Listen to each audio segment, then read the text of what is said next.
Who did they buy it from, or think they were buying it from?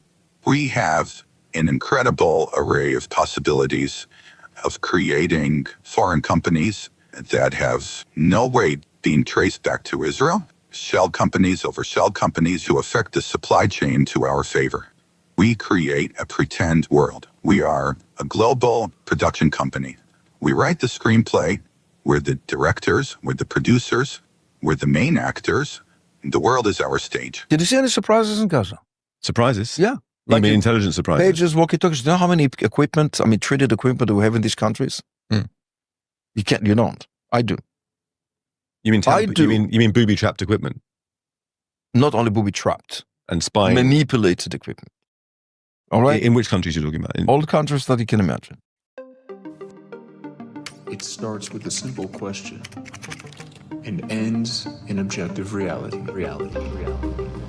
Through our journey from there to here, we find one another and ourselves. And as the next 24 hours breaks free from our last, we gaze onward in reflection of the day. Come to your own conclusions. Stay vigilant. Welcome to the Daily Wrap-Up.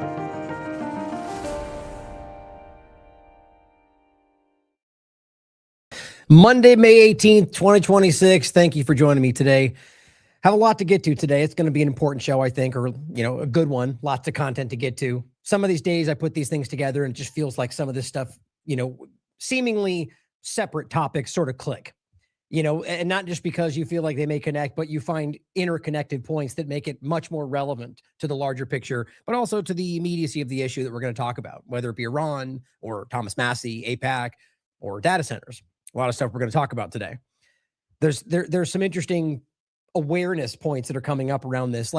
Just for example, since it jumps to my mind about Thomas Massie and Israel and APAC, we're going to talk about that today. But my skepticism. I've been expressing this for a long time about any politician, but even somebody like Thomas Massie, who I'll express openly as somebody who has been, in my mind, consistently doing what he said he's going to be doing. I have my criticisms here and there, but things that you might expect. But even if he does and has been, in my mind, doing everything I might expect him to do, it's going to be a very long time for somebody as jaded as me, somebody who's watched observing the lies and manipulations of both sides of the politics my entire life. It's going to take a lot longer than that for me to decide to believe in somebody like that. Never trust them. That should never be the case. Saying all this, it's interesting to see it's been happening with Massie and Israel and how it's been going. Rather, to be very objective for those tuning in now, APAC and the lobbying mechanism that is dumping money more than seemingly presidential elections to get this one person removed from Congress. That should be weird enough in and of itself. My point, though, is that I want to talk about how that's obvious, why it's quite clear that this should be alarming, even on the surface, but then also stand back and go, could this be somehow coordinated to make sure we think he's not? Or could it be to make the argument that, see, we told you APAC doesn't control politics? Now, I don't even know if I think that that's even the most logical way to look at it all. But my point to start is that we should be able to stand back and go, that's something we should mark down and go, let's just keep an eye on that just in case something comes to pass and we go, oh, okay. But even then, not to assume, right? This is what gets people so frustrated. We've fallen into this weird political time where people just need absolutes all the time. That's been a human nature thing, I guess, but more so today, people have been convinced that that's what you're supposed to get. That if you're not getting absolute answers and declarations of false certainty from the person you're watching, then you should be finding the person who tells you they know what they're talking about, as opposed to those, that old quote comes to mind, right? That the world is so full of, the whole problem with the world is fools and fanatics are always so sure of themselves, while wiser men so full of doubts. And I think it's attributed to Bernard Bertrand, but the point is that it's just something that we're overwhelmed with today, and people think that's the way it should be in some ways. But at the same time, what I'm highlighting is that I think I'm hoping that it's gone over the majority, but people are beginning to break through that, see it, become aware of it, call it out even.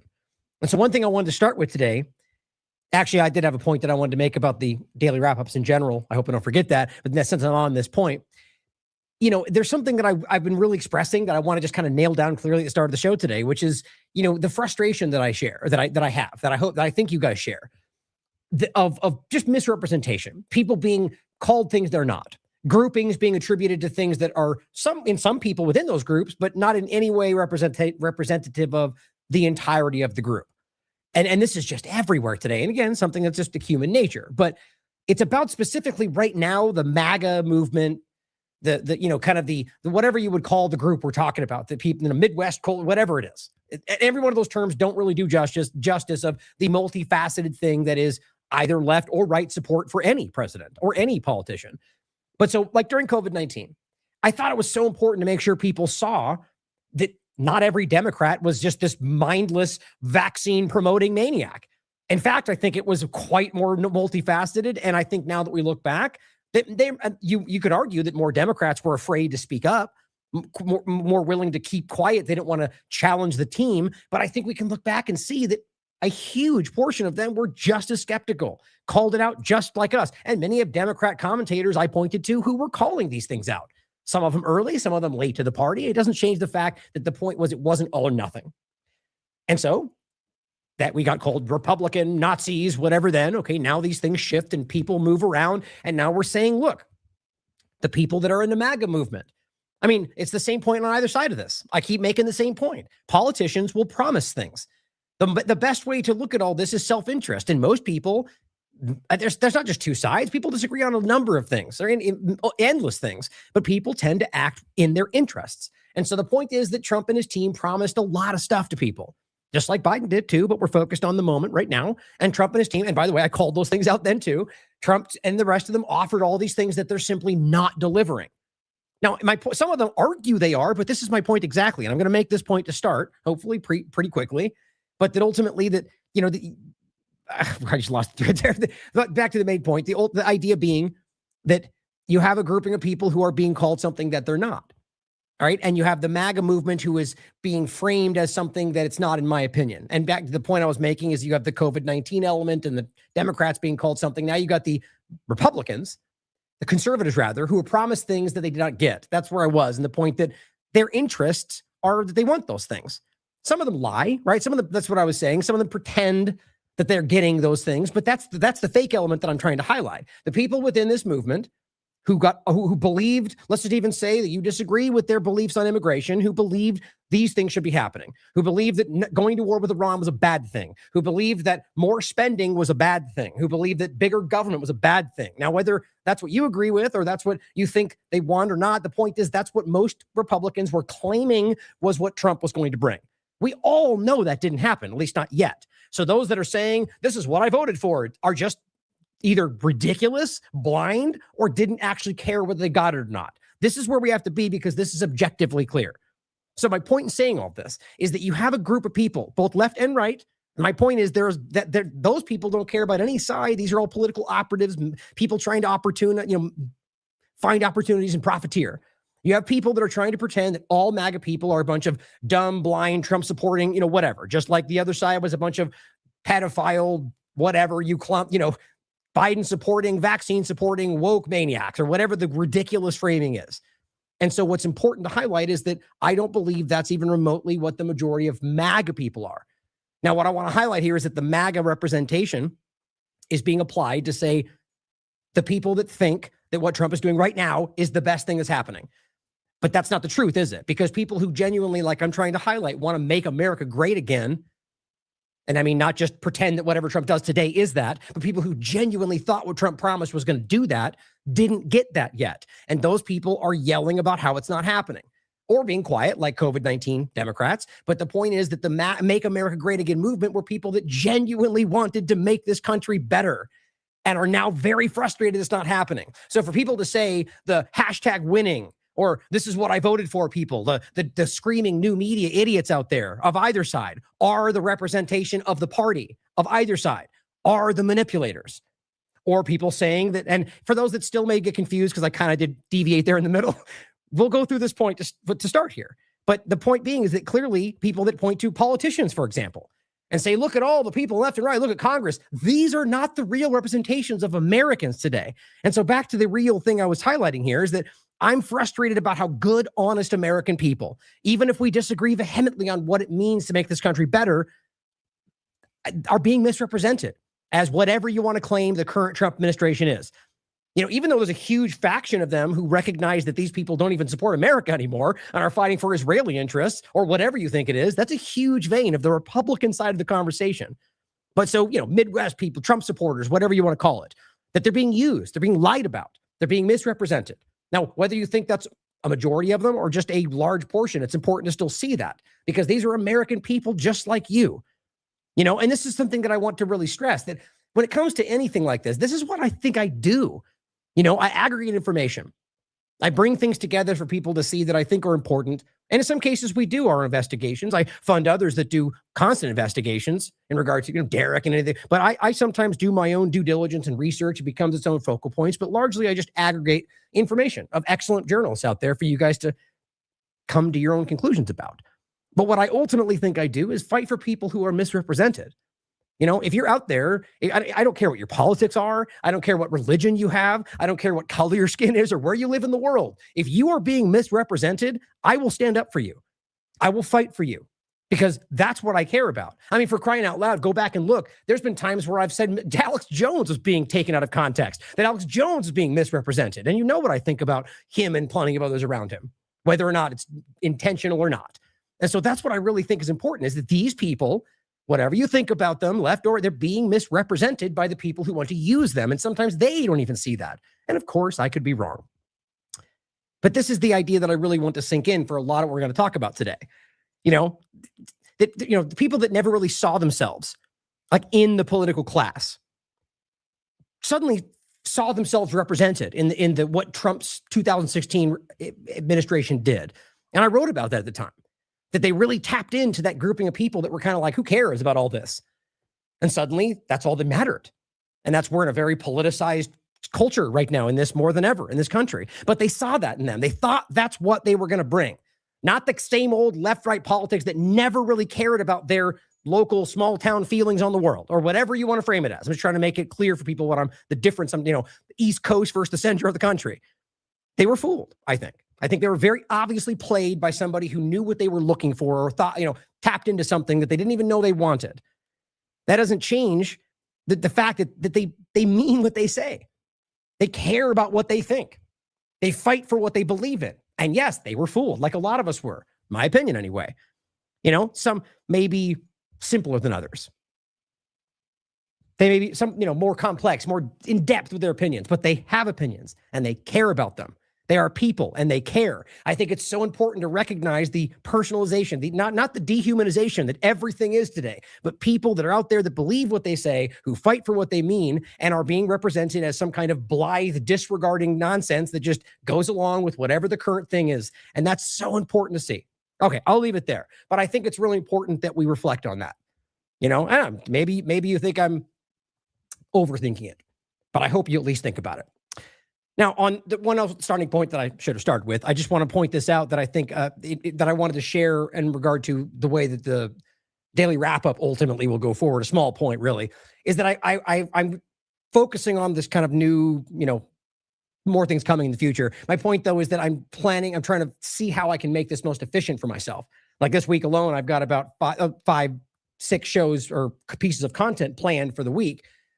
And so ultimately what I want to make clear is that, so I do the interviews here and there, IMA panels and so on. Then I do the daily wrap up.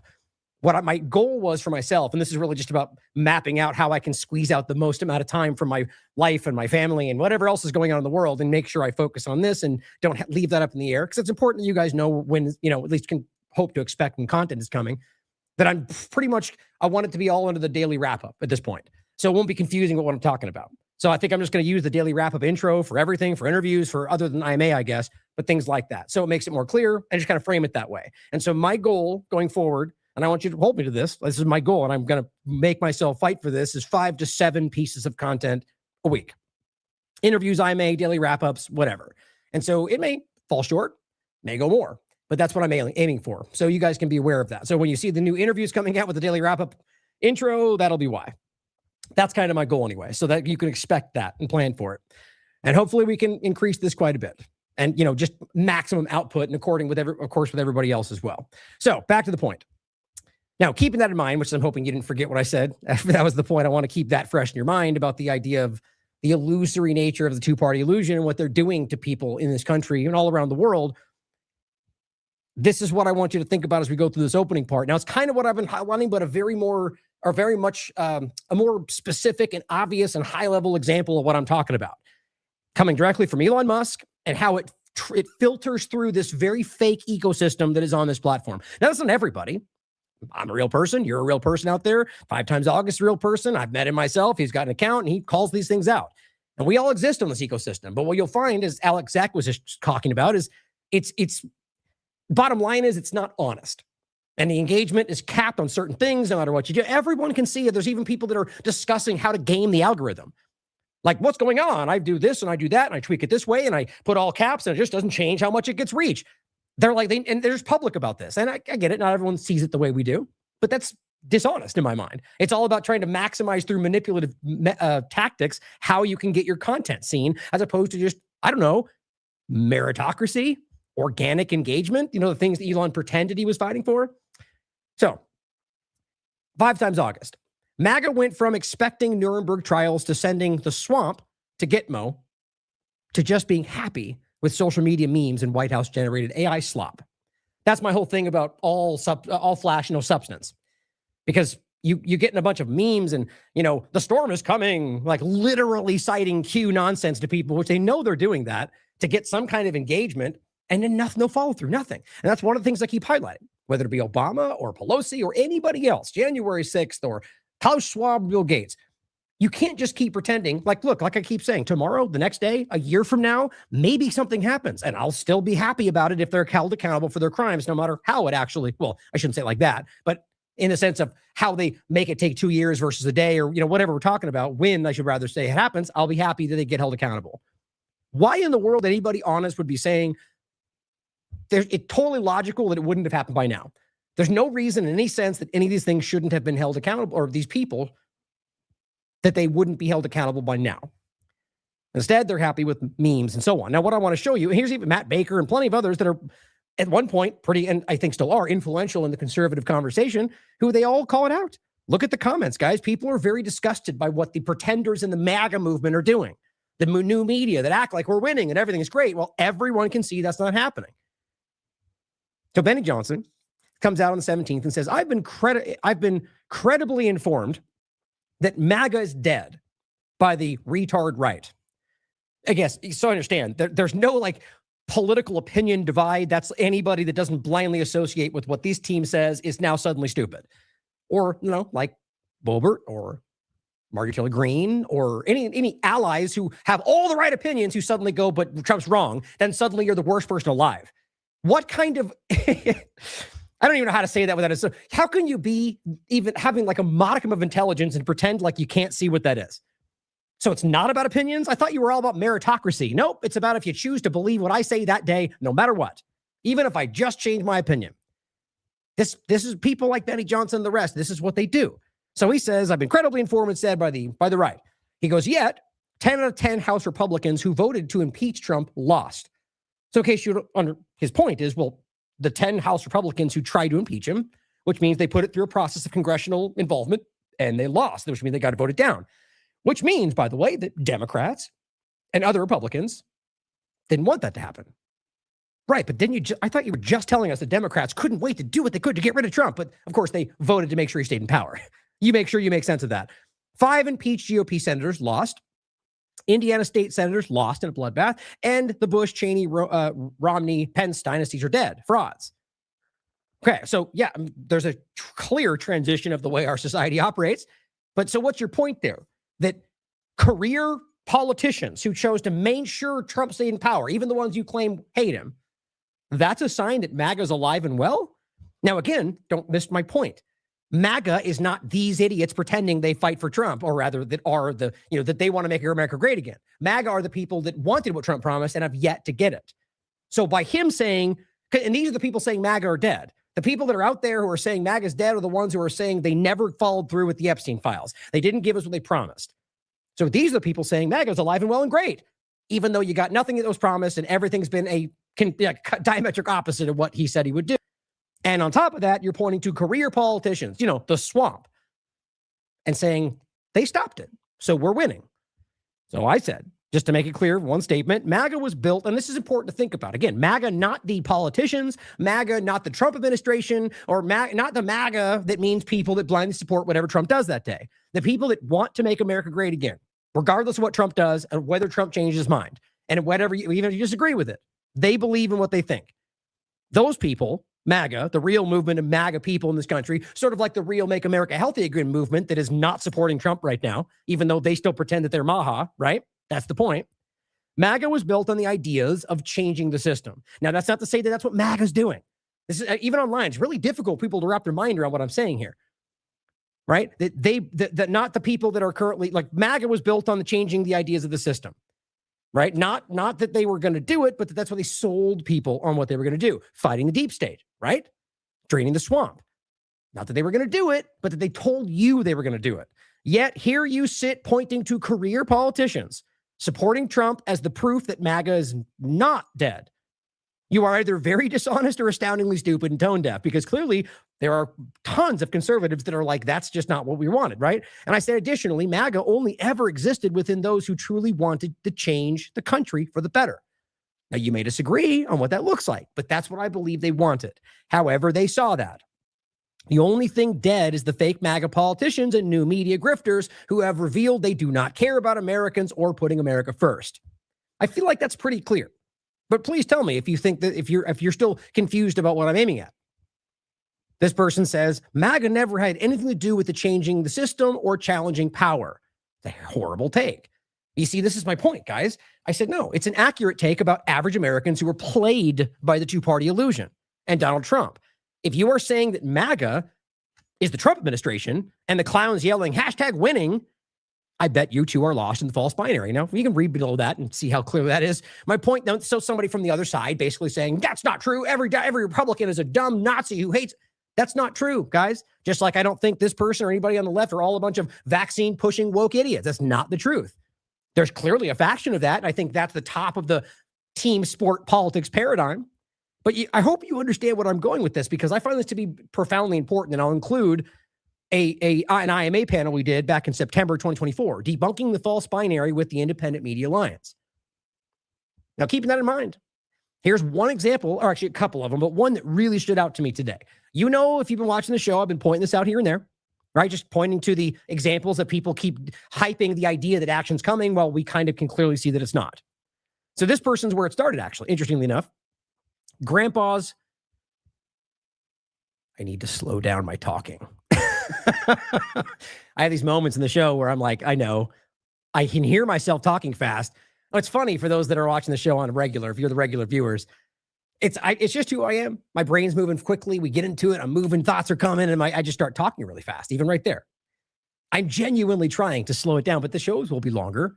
But I think it's important for people to digest and to reach the information. Just know that I'm always trying to better myself and better things in general. I think we should all be doing that. But anyway, I'm only saying this out loud so it sticks in my mind as we go through it today. Anyway, Grandpa's Free Advice is what this is called, this account.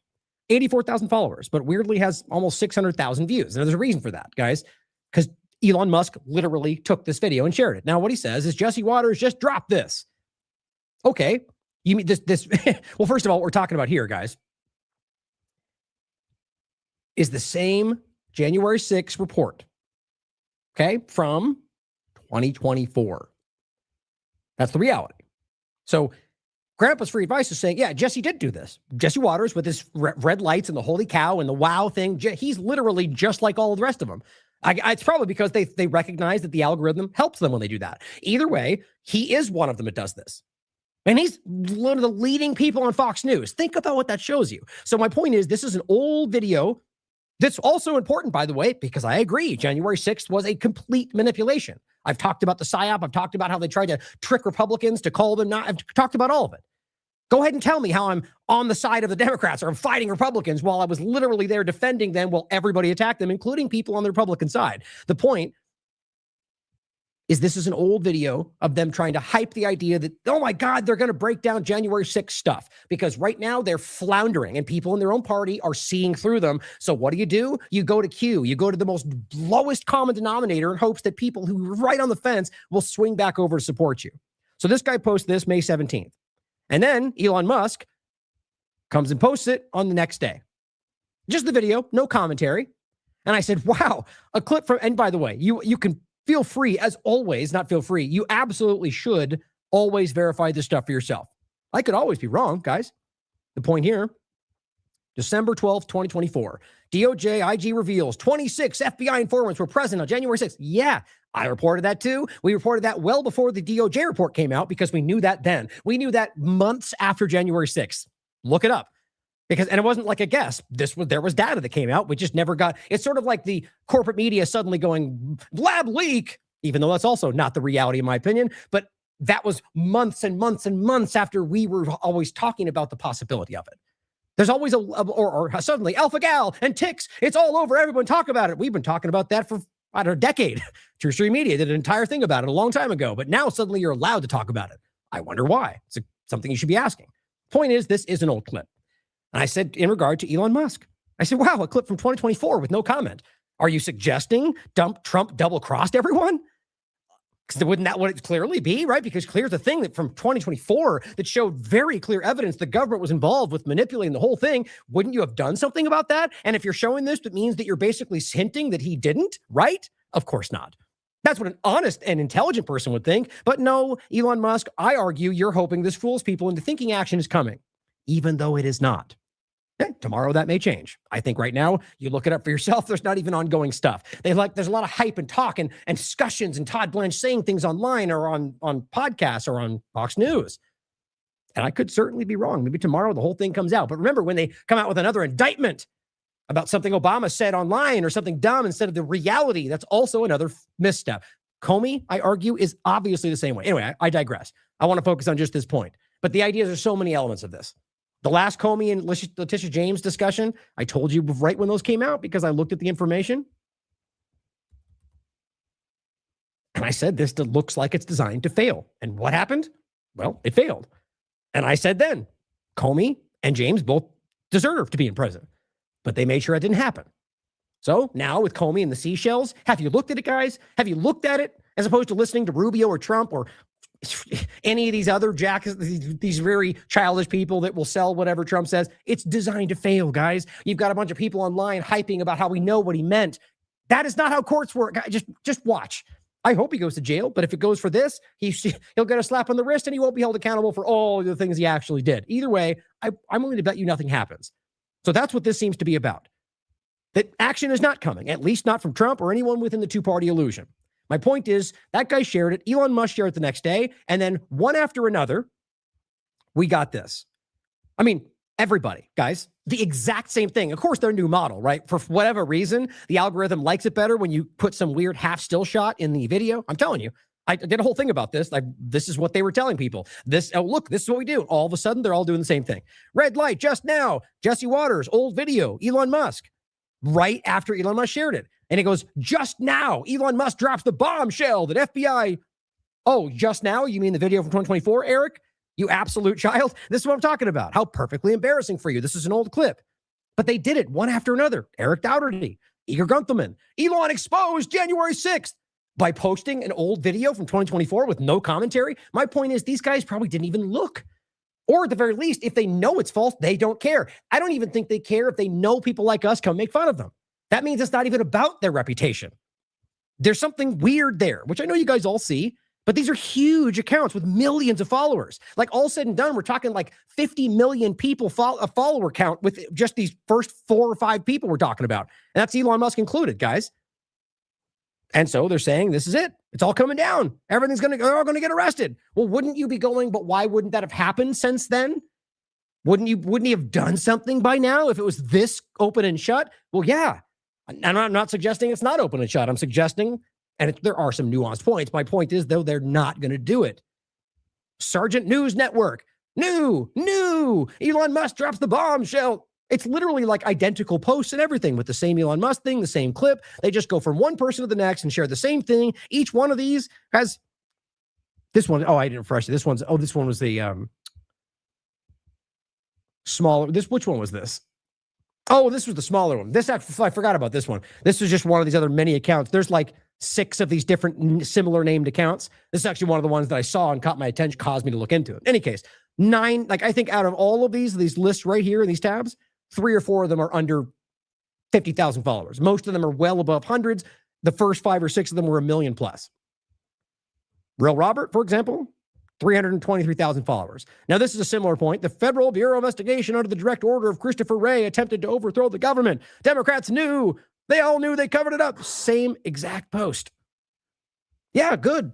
So my point is not that you just keep yelling it, but the fact that he's highlighting what Elon Musk posts. That's it. These people know nothing's coming. They don't want accountability. They just want to keep you thinking it's coming. That's my belief. This is another one. Every one of these, same thing. All the same stuff. Huge accounts. I won't go over every one of them. Dax Hunter, bombshell. Elon Musk broke the story.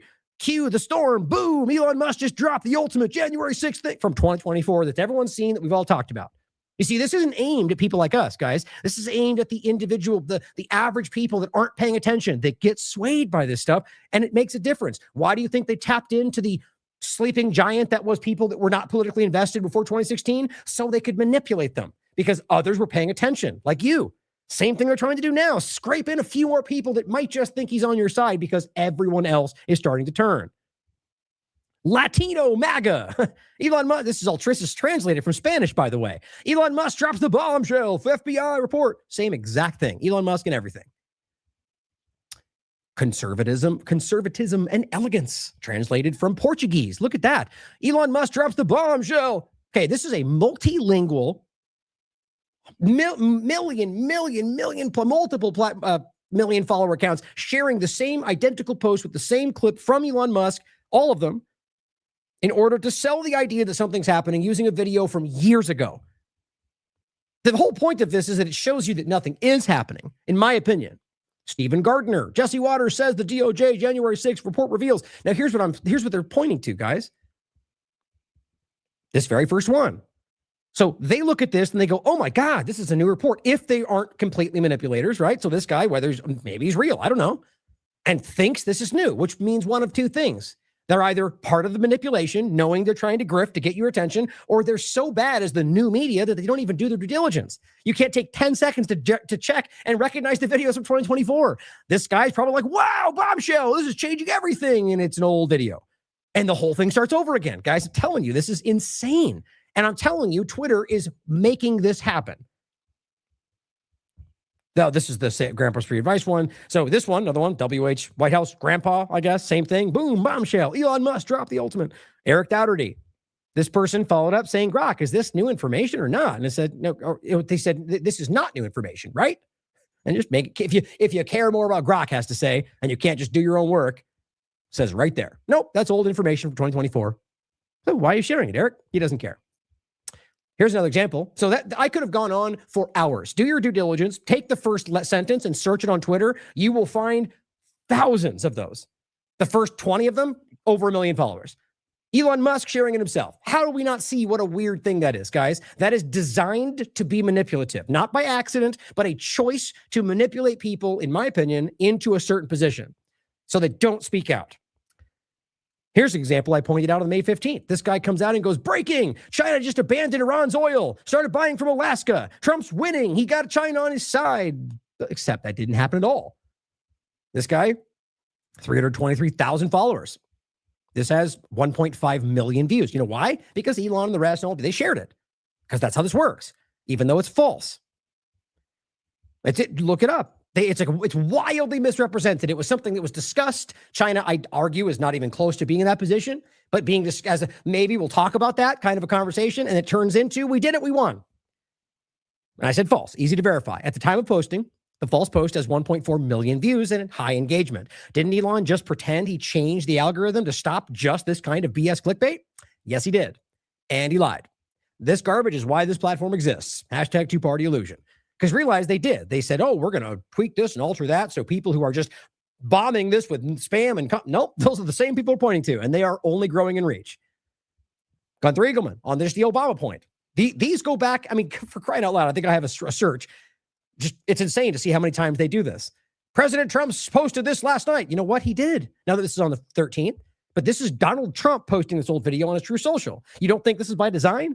Clearly, they want you to think that they're going to do something when they're not. I hope they do.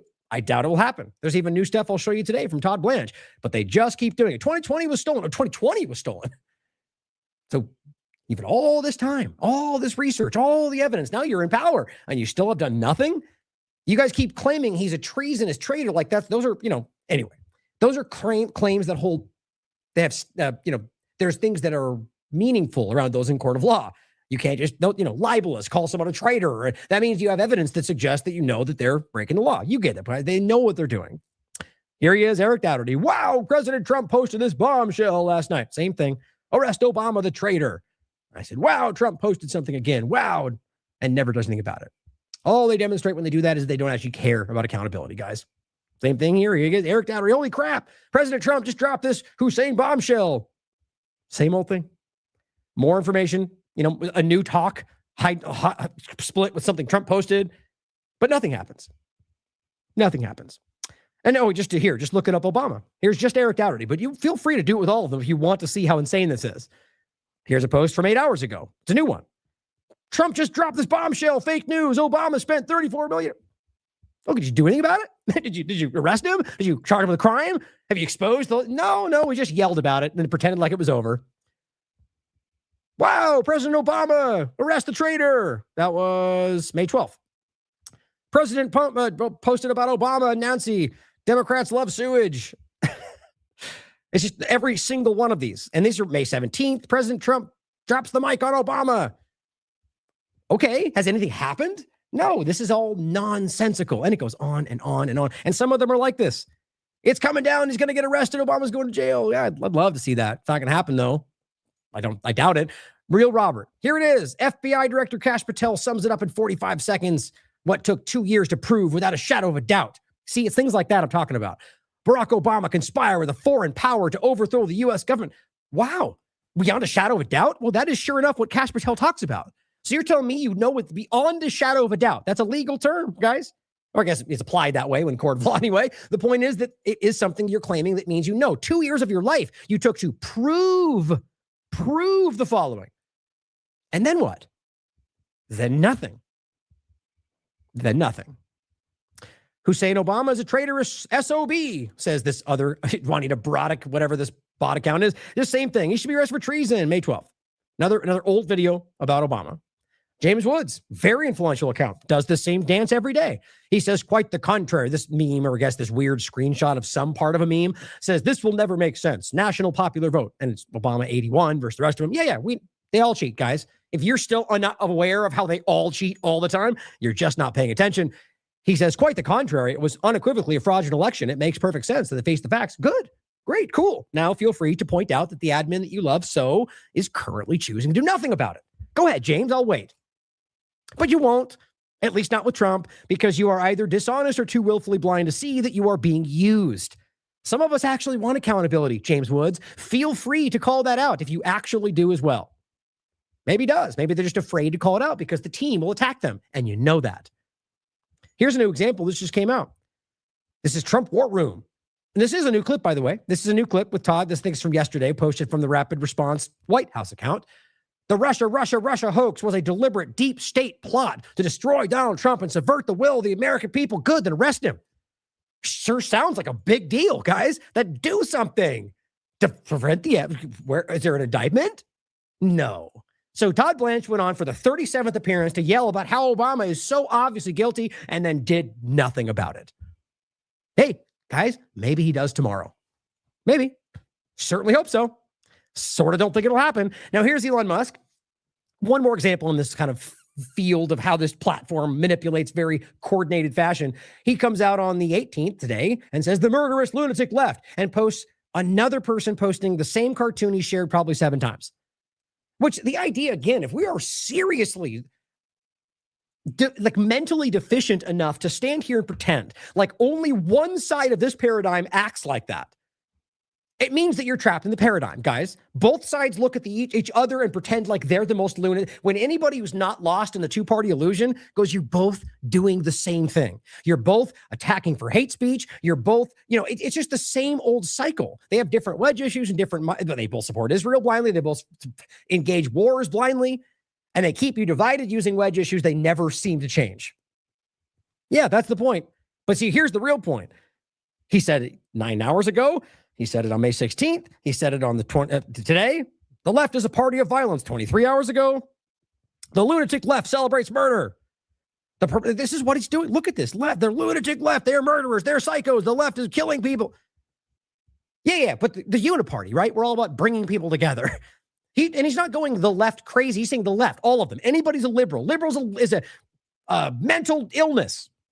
We all see them talking about this. Guys, partisanship is a mental illness. You are, really, I don't even think he's a part of it. I think he's a known player trying to get all of us to get lost in it so they can laugh at us while they control the world, is what it feels like to me. But overall, guys, it's just insane to pretend like it's one side of an obviously manipulative political system designed to keep us fighting ourselves. Can we please wake up from this? Can we please move on from this absurd thing? Now, Donald Trump and corruption. While all that's happening, here's just one, I would argue, a small thing in which it's not. It's a huge story, but it's a small thing in the context of all the things that are happening right now that those things over there are distracting people from. Lud Legum says on March 11th, Trump toured the Thermo Fisher Scientific Facility in Ohio and repeatedly praised the company. All on video, right?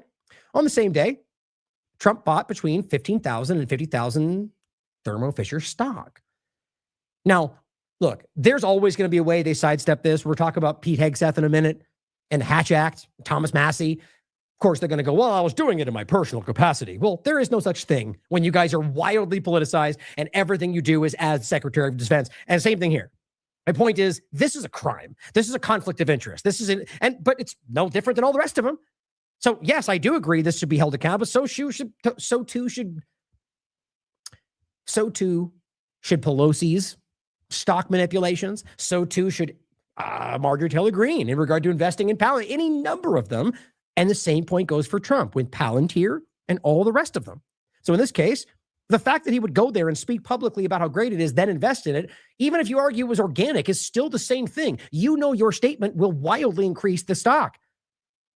So that's important. Now, even if it was an accident, it should still be regarded. He should still go, okay, that was a mistake. But he won't, because this is not an accident, guys. And this is a pattern. That's the same reason his family and his sons and everybody else are wildly cashing in publicly. Selling you phones you're never going to get. Here's Trump shoes and Trump watches. Guys, it's gross. It's objectively wrong in every way that we've ever looked. I mean, these people have always been criminals in my mind. This is a criminal operation. But what they're doing is it's sort of like the mafia enforcing on itself. If you understand the point, that historically the idea is that, they exist. Everyone can kind of see. But if you stand out, right? If you murder too loud, if you cross the wrong line, well, then we will self-enforce, take you out. So the idea being, he's the one standing up, making it too obvious. So who knows if they're the top of the paradigm and that the pyramid, and ultimately that won't happen. My point is that what they're doing is that example, standing out on doing the thing they all do, but doing it in a way that everyone can see. The question is why? Incompetence? Maybe something else. The purchase was unsolicited, meaning it was requested by the customer, not recommended by an advisor. Now, 3 more smoking guns in Trump's new 113-page financial disclosure. Trump purchased between 50,000 and 100,000 in Micron stock on March 25th, also unsolicited. The next day, he called into the 5, said he had just met with Micron's CEO and called Micron one of the hottest companies. You can't, there's no way you don't see that. You buy stock and then go on and go, that's a great company. That is an illegal act, guys. The whole point is that is going to increase the stock. In a normal sense, who cares if Joe in the corner says that? You have influence and you know that. The overlap between Trump's public statements and his private investments were previously unreported. Now, they were buried in a 113-page financial disclosure filed by Trump. They've uncovered more examples. Now, Trump purchased between $1 million and $5 million worth of Dell technology on February 10th. Now, to be clear, this is not just on tweets. This is a very public story, and I've researched it myself. This is where I saw it first. During an economic speech in Georgia 9 days later, Trump told the audience to go out and buy a Dell computer. We all heard that, saying the company made phenomenal products. Not really. My opinion, personal opinion, is on the lower end of computers. But he made money. Doesn't that matter to people? Here's an article about it. Trump discloses large stock purchases in NVIDIA, Robinhood, Palantir, and other tech firms. All the good guys. Totally not the larger companies representing what we might call some kind of deep state fascist apparatus. No. The good guys. As long as there's whatever Trump says, then they're good, right? The Zuckerbergs and the Miriam Adelsons, all the people that we would otherwise call unknown, they're good because Trump says. Obviously not. Those are all the people that if Biden was working with, they all would have been going deep state. Because I don't use that term the way everybody else does, and you shouldn't, rather in the team sport politics side. All it means is an unelected power structure. There's not like a group that you're inducted into, guys, in my opinion. It is simply an unelected power structure of people that wield more influence over our policy than the people that pretend they control it, the government. And so in that sense, these are the corporate representations of things that are larger than governments today. And my point is, he's going, come on in, welcome in. That's just like cash in the FBI. Every single one of these major companies are embedded in the FBI. We should have dropped to the floor with that. But it went by. Nobody seemed to care. Donald Trump just disclosed thousands of stock transactions through the Office of Government Ethics filings, including purchase of NVIDIA, all the ones we mentioned. He bought up to $5 million of Dell Technology, and it's risen 96% since he spoke up about it. What do you know? Look for yourself at the time frame and look at how little, 96%. I mean, it's just so obvious. He bought stock in Intel on March 2nd. It's risen 150% since he bought it and made statements. Several disclosed trades occurred before later administration actions, trade negotiations, or corporate developments tied to AI, defense, crypto, and brokerage markets. All of these are points or everything that he bought into, and this article goes a little deeper. You can read more, and then promoted. Records released by the U.S. Office of Government Ethics show that President Donald Trump quietly bought shares of AI software company Palantir weeks before he publicly praised the stock on his True Social platform, and then went on to make it the government, essentially. Kind of being facetious. Literally, a company that has embedded itself and absorbed every piece of data and is working with genocidal governments around the world, is working with dystopian control structures, surveillance with ICE. I mean, my God. And he invested in that and then made that all happen. Do you realize what's happened to Palantir since that time? It has evolved way. I mean, it was a large thing then. It's insane now. That is so blatantly criminal. And he praised it on his True Social. Right? Not that he needed to do that, quite frankly, with where it was going, but the point is that's still wildly dishonest. Now, it's not even about the sharing on True Social for me with this one. It's about the fact that he then went on to give it contracts within the government that made sure that would go up incredibly. Trump purchased between 247, to be clear, many of those were already there with Biden and before. But nonetheless, he and what he's been doing has increased that quite a bit. Trump purchased between 247,000 to 630,000 worth of Palantir stock in the first 3 months of 2026, with at least 7 purchases totaling as much as 530,000. Now, the fact that they have ongoing contracts with any company and the president buys stock with those companies has to be an issue because you're in a position to benefit those. It will influence your decisions. Now, let's say you think he's the most honest person in the world. It comes down to 2 things. Let's just say you're making a decision, and it's a big decision, but it comes down to 2 companies, and they're both about the same. And there's not really an issue one way or the other. How much you want to bet he leans with the one that makes him money? Now, that's my point. It doesn't have to be some grand conspiracy, but that is corruption. That's why that's not allowed. The records also show that Trump sold as much as $5 million worth of Palantir on February 10th and made several other sales of the stock over about 2 weeks. Now, think about what's happening around February. It's interesting that maybe he thought it was going to have an issue. And it says in February, he also bought between $1 million and $5 million worth of NVIDIA stock. And about a week later, NVIDIA expanded its AI deal with the Meta platform, of which he's clearly tapped into. In the first quarter of 2026, Trump also purchased shares of Apple, Amazon, and Broadcom, the good guys. So, but here just goes on to talk about his boasting of it. We're going to talk about Apple in a minute too. And they're basically, in case you guys don't tune in for the full show, are now using what was it? I'm trying to think the exact name of the chip, but using technological material from Israel, built in Israel, and being used in the new 17E phones, I think, which I argue is probably already the case, but that they're publicly saying it should worry us, which is one of the reasons I started with that clip today. The idea that these things built in Israel, now in the Apple facilities in Israel, but even if you look into it for yourself, the best estimate is they've got dozens of people working in these companies that are literally former Unit 8200 intelligence from Israel. Not a surprise there. But we'll go through this when we get to it in a minute. The point, though, is regardless, we're talking about technology built in a place that boasts about how they can put explosives and spyware inside of technology, and you'll have no idea about it. It's just, how is that even possible? You want to know why? Because they know that, and that's why, in my opinion. Anyway, Robert Barnes, former Trump supporter, I argue, at the very least, someone willing to call him out now, says Trump is insider trading personally. He's a lawyer.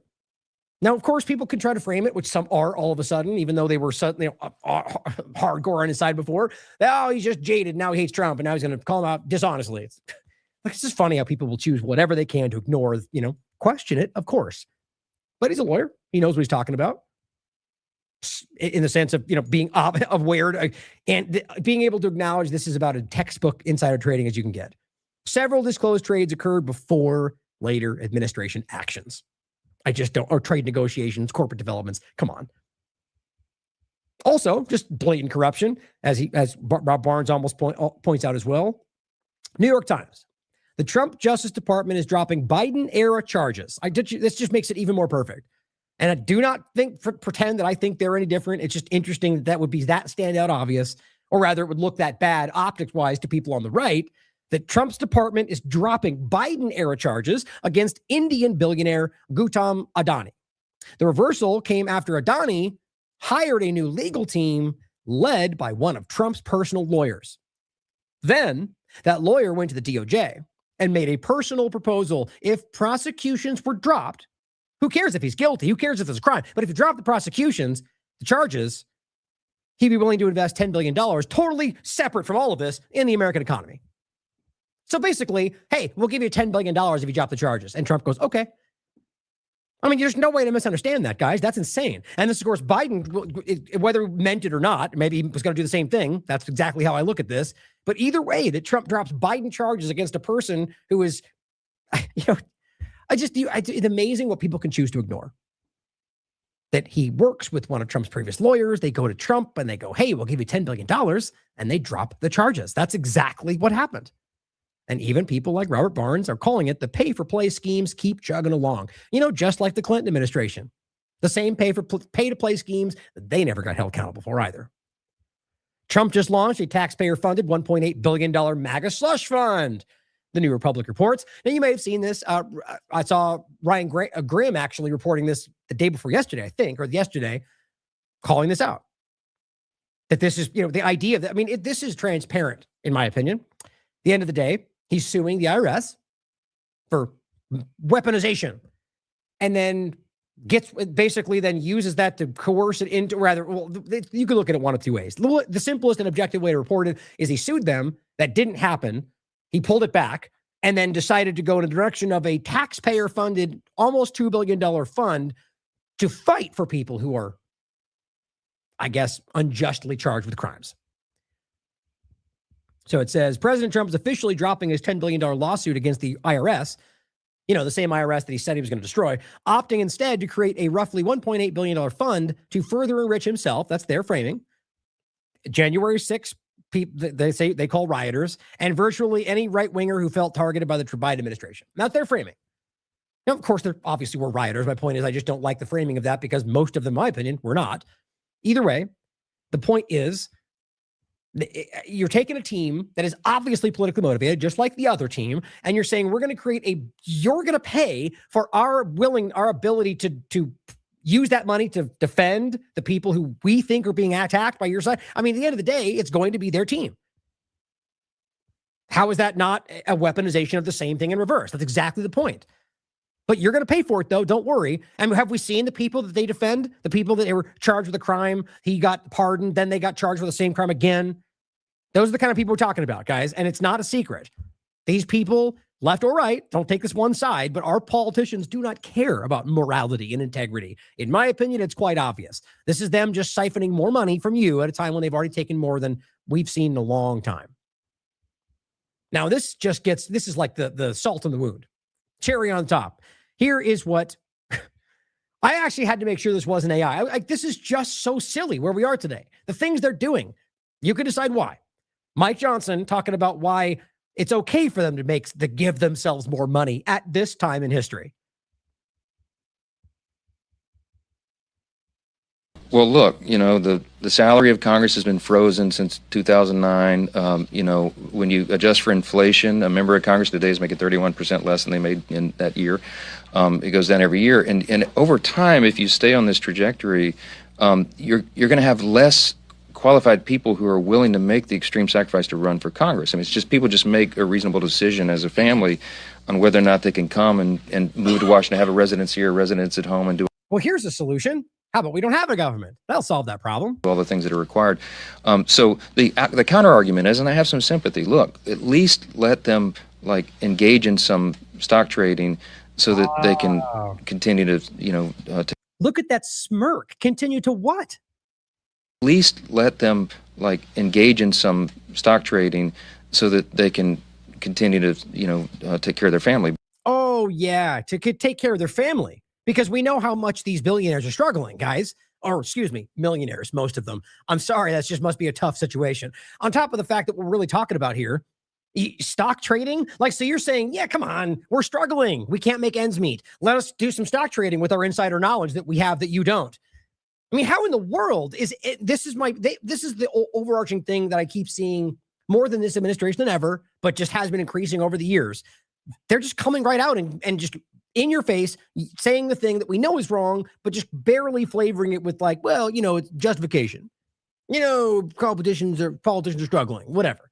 Does anybody believe that? Literally anywhere. But the whole team, left and right, who pretend to fight each other, go, yeah, that makes sense. New media goes, yeah, that makes sense. And then everyone pretends like it's actually what everyone thinks. That's what I was saying in the beginning. It's not what everybody thinks. This is insane. And you guys all know that. Anybody with a brain can look around and go, people are more, I guess, aggressive toward politicians than ever in history, in my opinion, or at least in my living memory of doing this. It's not a sign of support, whatever position you're talking about. True Stream Media rightly says, just quotes him and goes, wow, what's next? At least let Congress engage in stock trading. At least let them write a few laws giving immunity to their corporate donors. With what's next, right? At least they let them pay off a few people that abuse with taxpayer money and vote to shield themselves against public scrutiny. You could do this all day. You're basically saying, let them do something we know is wrong because, we're struggling. And that's not even the case. You're talking about very rich people. And this person says over half of Congress are literally multimillionaires. Most of them are that way before they got into Congress on top of that. And it says, and a lot of them only became super wealthy after elected. Some of them, yes. Every single one is bribed or blackmailed. That's people believe. I agree. That's probably a very common tactic with where we are in the world today. But just think about that. This is the whole eat the rich kind of thing, guys. You're petitioning us to let you pay yourselves more while you've never been more hated. That's a little bit tone deaf, if you ask me, Mike Johnson, but I don't think they care. And who knows if this was a joke? A lot of people argue that it was kind of a parody, but this person says Representative Jack Kimball says 117,000 followers. Says just a friendly warning. We don't even make 200,000 per year in Congress, despite working nearly 140 days. If we aren't properly compensated, a lot of us will go to the private sector, and you'll be left with some real idiots in Congress. So you could see how that could easily be kind of a well-played parody, but he is he's Republican congressman, California. But his point was, if you don't, we'll be left with some real idiots. And I said, too late, which people clearly enjoyed. Well, at the end of the day, that's essentially what they're saying. And it's not a joke to almost everybody in the conversation in the mainstream. So I don't know. Do you think he was joking? I honestly can't tell. And that's kind of how ridiculous it is today. And I just did this too. Jesus. You see this? The smallest violin in the world. Come on. We have to work 140 days. If he is being serious, good God. I could totally see a world in which these people are so completely disconnected from the way that the peons live their lives that they don't even realize how insane that sounds. But you could decide for yourself. Now, speaking of Thomas Massie and politicians and spending a lot of money, Politico. This is a mainstream article, comes out on yesterday, 17th. Massie's primary is the most expensive in history. In history. Pro-Israel groups have played a huge part. Well, that's a little bit played a huge part. Yeah, that's like saying that the $5 donations on his website were, it's the part. It's entirely what's happening right now. And yes, there are other people donating around the city, but it becomes almost irrelevant when you're looking at how much money the lobby are dumping into this. Now, why would that be? We should be skeptical just as an inherent, always kind of a thing, right? And just wonder whether there's something else going on here. You can say that before every segment we do for the rest of my life. Now, and especially when you have people like someone like this that I feel is, in my mind, leaning, more and more somebody who's doing what I think he should be doing. What's weird is how everything is almost makes me more skeptical, which is kind of a good thing in my mind. But that's not the same as dismissing or ignoring or going, he's a shill no matter what. I will have hope like I will for anybody, including Trump. But I'll let the truth and the reality and their actions flavor how that goes forward. So all this is to say that we should be skeptical about whether this might be some kind of an organized thing to make one of two things look clear. The one, that Massie's totally not a member of the powers that shouldn't be, or two, if this is the proof that AIPAC can't fully control Congress, even though I kind of think that's where it's been for a long time. Just thoughts. Now, all that aside, I hope that this is an example of Thomas Massie truly winning against all this, because that is always something we should hope for. It's the point that I always make, is that as I'm saying all that stuff first, it's just to be objective, to be balanced and recognize that's possible. But we can't let that then hide the fact. I mean, isn't this what we would want? With, like, let's just say Trump. If Trump tomorrow came out and did literally everything I wanted, and I would gripe and still hold him accountable for all the things he's done up until now and say, well, the means don't justify the ends, but I would still then praise the fact that all these good things were happening and that Trump did them. That's never going to happen in my mind. My point would be that we shouldn't care, like, in regard to who, not how. How matters. My point is when, like during COVID or any other time when the Democrats were like wanting the country to fail because Trump was there, you've lost yourself in the politics. The country is what it's ultimately about, the people, not these ridiculous politicians. But so the point here is that I truly hope this, again, technically it's not until I think today, tomorrow is when it officially is resolved. I guess right now, last I checked, it was neck and neck, people leaning towards Ed, what was it, Galler, the other guy. But at the moment, it'd be very powerful for this to be a real thing and for Massie to officially get enough support from just average Americans to circumvent like the entirety of the Israel lobby. I really hope that's what this represents. Now, it says the pro-Israel lobby that's pumped millions into Democratic primaries, and this year is facing the next test of its political power on the right in Ruby Red, Kentucky. The American Israel AIPAC and other Israel interest groups, which is also what they pretend isn't the case. There's tons of other majorly influential lobbying interest groups who do the same things, have uncorked over $9 million in a bid to unseat Republican Representative Thomas Massie. That's crazy. Robert Barnes says on a per voter basis, right? So kind of like a per capita thing in regard to states, the total money spent against Massie, and that's coming almost predominantly from the Israeli lobby, would exceed the total amount of money spent in the last 7 presidential elections combined. Now, to be clear, again, that's on a per voter basis, not just dollar for dollar. But think about how insane that is. And I think that's what we're talking about, is that clearly somebody, if this is what it looks like, recognized this was a turning point for this country. And that if Massie should win, as he's been so critical of Israel, that would mark that, it would show Americans that this is a valid opinion, and that we all seem to think this to the point that we'll fight against almost everybody, including their own teams, for those lost in the partisanship, and that the whole government is fighting to stop us from seeing that. That is a very powerful thing. Now, that you watch the clip, it's only 1 minute long, but what he simply says, it's a referendum on whether Israel gets to buy seats in Congress. And what they found out is that my seat is really expensive. Now, that again, I'm thinking to myself, I like that. The idea that I hope that's what this represents. But I'm just going, man, to make it so clear that ultimately, if you should win, that the argument is that that's not the case, or at least that they're diminishing in power. And again, I truly hope that. And I will report on that if that's the reality. But if it's not, unfortunately, if I don't agree with it, I'll be pointing out that was a that's not the truth. We'll have to wait and see what happens. But my point would be that I think there is always an effort to try to hide that influence. And this just could be a well-crafted way to do so. But back to the point of what I do think is, to make it clear for those that have been, the objectivity getting in the way, what appears to be, with all the evidence in front of us, is this is Israel trying to stop Massie. That's what the Occam's razor, that's what this would show right now. And that ultimately, they seem to be losing. But it's hard to tell with all the propaganda. They told us that Clinton was a lock as well on the first one. But Ken Klippenstein says Gallerin, Ed, has skipped every debate, barely done interviews, and claims his background is classified. But Trump has seen it, so you can trust him. I mean, where are all the, I mean, this is like, I don't even, at this point with that kind of an argument, this can't even be real in my mind. I mean, I do not believe that Americans are this stupid. And this so obviously represents a weird, shadowy, dark horse coming from people that are outside this country. I mean, come on. You know, it's just so transparent. And he writes, Massie challenger Ed Gallerin says his record is classified, top secret, but that Trump has seen it and knows what I did for you in uniform. Yeah, I guess we'll assume that. Maybe you're an IDF member for all we know. I mean, I'm kind of joking, but the point is we don't know. And that's what's so concerning. And he's got huge background support here from outside this country. Owen Schroyer steps in and says, you never heard, he's right. You never heard of Ed Gallerin until AIPAC signed him. Is he wrong? That's a very, very good point.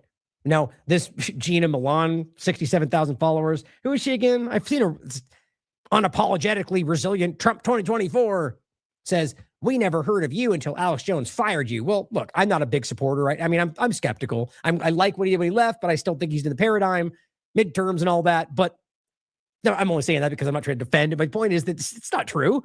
Owen Schroyer had a very clear following, was very well known, well above and around Alex Jones. So what I'm trying to highlight here is the interesting nature of the way this childish two-party game works, that Owen Schroyer can be on Alex, like they will like, we love you, you're on our team, we fight for the same things. He can leave and say the same exact things. But yet, in this case, point out that Ed is on Israel's side, and suddenly he's no longer part of the team. Did he change his political opinions? No, not at all. Did he do? And no. So apparently you can agree on everything, but if you point out that Israel's too influential, suddenly we don't even know who you are and you don't exist because you're meaningless. Doesn't that feel very obvious? I think so. But that's what you get. Right? I mean, and it's wild to me how you feel free to look further into that. It's crazy. Scott Horton points out this kind of clip, and this is the kind of garbage we're getting. I can't believe that this is what's happening right now, at a time when I think people are more aware that we're being manipulated than ever. But I think that's kind of the point. Maybe that's why that they're just losing, they're incompetent. Because we can't miss that. It is a part of this. It's not all like some, I mean, it could be, but I don't believe it's all part of some organized plan to look incompetent and sell us on the agenda. I think both are happening, but we're dealing with a level of incompetence that I've never seen in the government before, at least in the American government. At this point, this is, James Lee put this out. It's an AI-generated ad that Miriam Adelson and the Israel lobby are running against Thomas Massie. It's also, and as far as I could tell, a complete and utter lie. Scott Horton says, Israel, when they're not killing people, they're lying to make it easier to get away with killing people. Here's what they put out about Thomas Massie. Thomas Massie caught in a throuple in Washington. He's cheating with the squad on the America First movement. Massie voted with the squad against Trump's tax cuts. Massie voted with the squad against finishing Trump's wall. He voted with them against hiring new border agents. Well, this is worse than adultery. It's a complete and total betrayal of President Trump and Kentucky conservatives. On May 19th, fire Thomas Massie. MAGA Kentucky is responsible for the content of this advertising. Wow. That's pretty damn clear, guys. I mean, isn't that crazy? Like, so that is an Israeli oligarch paying for these ads to be played to Americans. Isn't that in and of itself alarming? Especially when Miriam Adelson is the one who donated the largest amount to Trump's administration in order for him to allow her and the Israeli occupation to take over the West Bank, and he agreed. Literally what happened. It's all on the record. I've shown it 100,000 times. So what they're doing here is trying to kind of be savvy about, like, they're insinuating a throuple, as I said, but it's about them working together to fight the America First movement. Seriously. And on top of that, the images, the holding hands, the whole thing, like, it's just gross. Like, the whole thing is manipulative. It's false. Even in regard to the voting discussions, what they're ultimately saying is that he had his own opinions. How dare he? It's just, I mean, and this gets more and more clear as we go forward, but just recognize they're dumping this stuff in front of Americans right now from Israel to try to convince people to go a different direction than what Israel wants. Patrick Henningsen points out what J.D. Vance did. Now ask yourself why there's this full front force against Massie from Vance, from Rubio, from Trump, from Israel, from the lobby, from everyone in the new media. Why? The guy has a better track record voting for conservative lines than any other person in this administration. It's provable. The difference is he doesn't like what Trump is doing. Well, you know what's funny? What he doesn't like Trump is doing is exactly what the Republicans and conservatives said that Trump was going to do. Or rather the opposite. Like basically Trump is fighting Iran war. He said he wasn't going to do that. Massie's against it. Now they hate Massie because he's against the Iran war. Massie wants the Epstein files released. Well, Trump said he was going to do that. Now you hate Massie for asking for the thing that Trump was going to do but failed to do. That's my point in the beginning. These people don't care about what they claim they're fighting for. The real MAGA movement does. People that actually want the Epstein files out. People that truly wanted smaller government. And yes, in some cases, wanted to see every immigrant removed from the country. My point is they didn't even get that.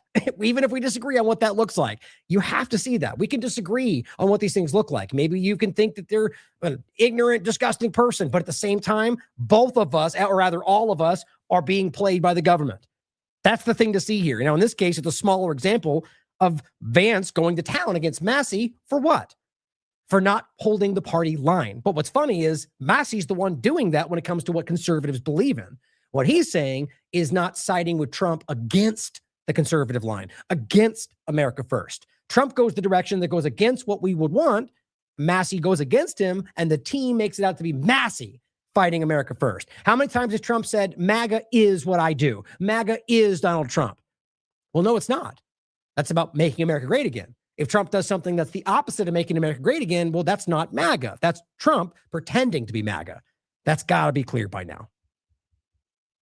The problem with Thomas, and I've told him this in private, and now I guess I'll say it in public, is it's one thing to disagree with the party on a particular issue. It's one thing to to have your independent stand on a number of questions. And by the way, some of the stuff where Thomas Massie has been independent against the Republican Party, I've agreed with him with. So it's okay to have a different opinion, to stand. What are you even saying? Like, why would you need to qualify that? Why would you have to make a point to say it's okay to have a different opinion? Because that's weird. Because in most of your minds, that's not allowed. So he doesn't even believe that. What they believe is you are on our team. And you've seen them make that clear. You either side with us or you're not on our team anymore. So the way he's doing that is sort of like, I don't think he even agrees with that. But listen to it again. Private, and now I guess I'll say it in public. It's one thing to have your independent stand on a number of questions. And by the way, some of the stuff where Thomas Massie has been independent against the Republican Party, I've agreed with him with. Thomas and I worked together during 2023, where I was trying to stop the limitless flow of American money to Ukraine, and Thomas was. Oh, but now they do the same thing, Was one of the people I was working closest with it. But that's one thing. Being independent, having your own opinions is one thing. Okay. Voting against the party on every single issue. He's not, though. What he's saying is voting against Trump's team and agenda. But if Trump's team and agenda is counter to what the conservative line is, and you can look right down the ridiculous Republican report card and see very clearly what issues he's siding with. I mean, are you really going to pretend that being against the Iran war or wanting Epstein files released or any number of nuanced examples we can clearly point to and that we've covered on this show represent an anti-Republican or American view? It's insane. That's why he won't really go into specifics, because that's not true. What he's doing, though, is trying to make you think that without giving specifics, so you then go, Massie's not on our team, and force you into siding with Trump, even against your own interests. That's what they do. You're eventually going to make too many enemies. And he cares about making enemies. I thought it's about what his people wanted. Isn't he supposed to represent what Kentucky people want, not just not make enemies in politics? But you see, that's what they actually believe. And I think they're so disconnected from what it maybe once was, that Vance and the rest and Trump don't even realize what the real job is anymore. You're supposed to be with the team helping politics. No, he's supposed to be fighting for Kentucky politics, for people in Kentucky, what they actually want, even if that's against what everybody on left and right actually want in Congress. Did you forget that, Vance, or do you just have no idea how this actually works, or are you lying people into a position? And that is the problem that Thomas has had. It's not one issue. It's not 3 or 4 issues. It's that every time that we've needed Thomas for a vote, he has been completely unwilling to provide it. Oh, okay. But so it doesn't matter that he doesn't agree with that vote? No, even if he doesn't agree with what you're doing, he should vote anyway? You can't miss what he's saying, guys. It's blatant. Even though he starts with his lip service to go, it's one thing to side with your own opinion, but you can't side with your own opinion if we want you there. And what's crazy is high-level people in this conversation, you're nodding along. That's how politics works. The adults in the room understand. No, you're just a bunch of followers, and you don't even realize that you're being played or you're lying anyway. I just think that's insane. Unwilling to provide it?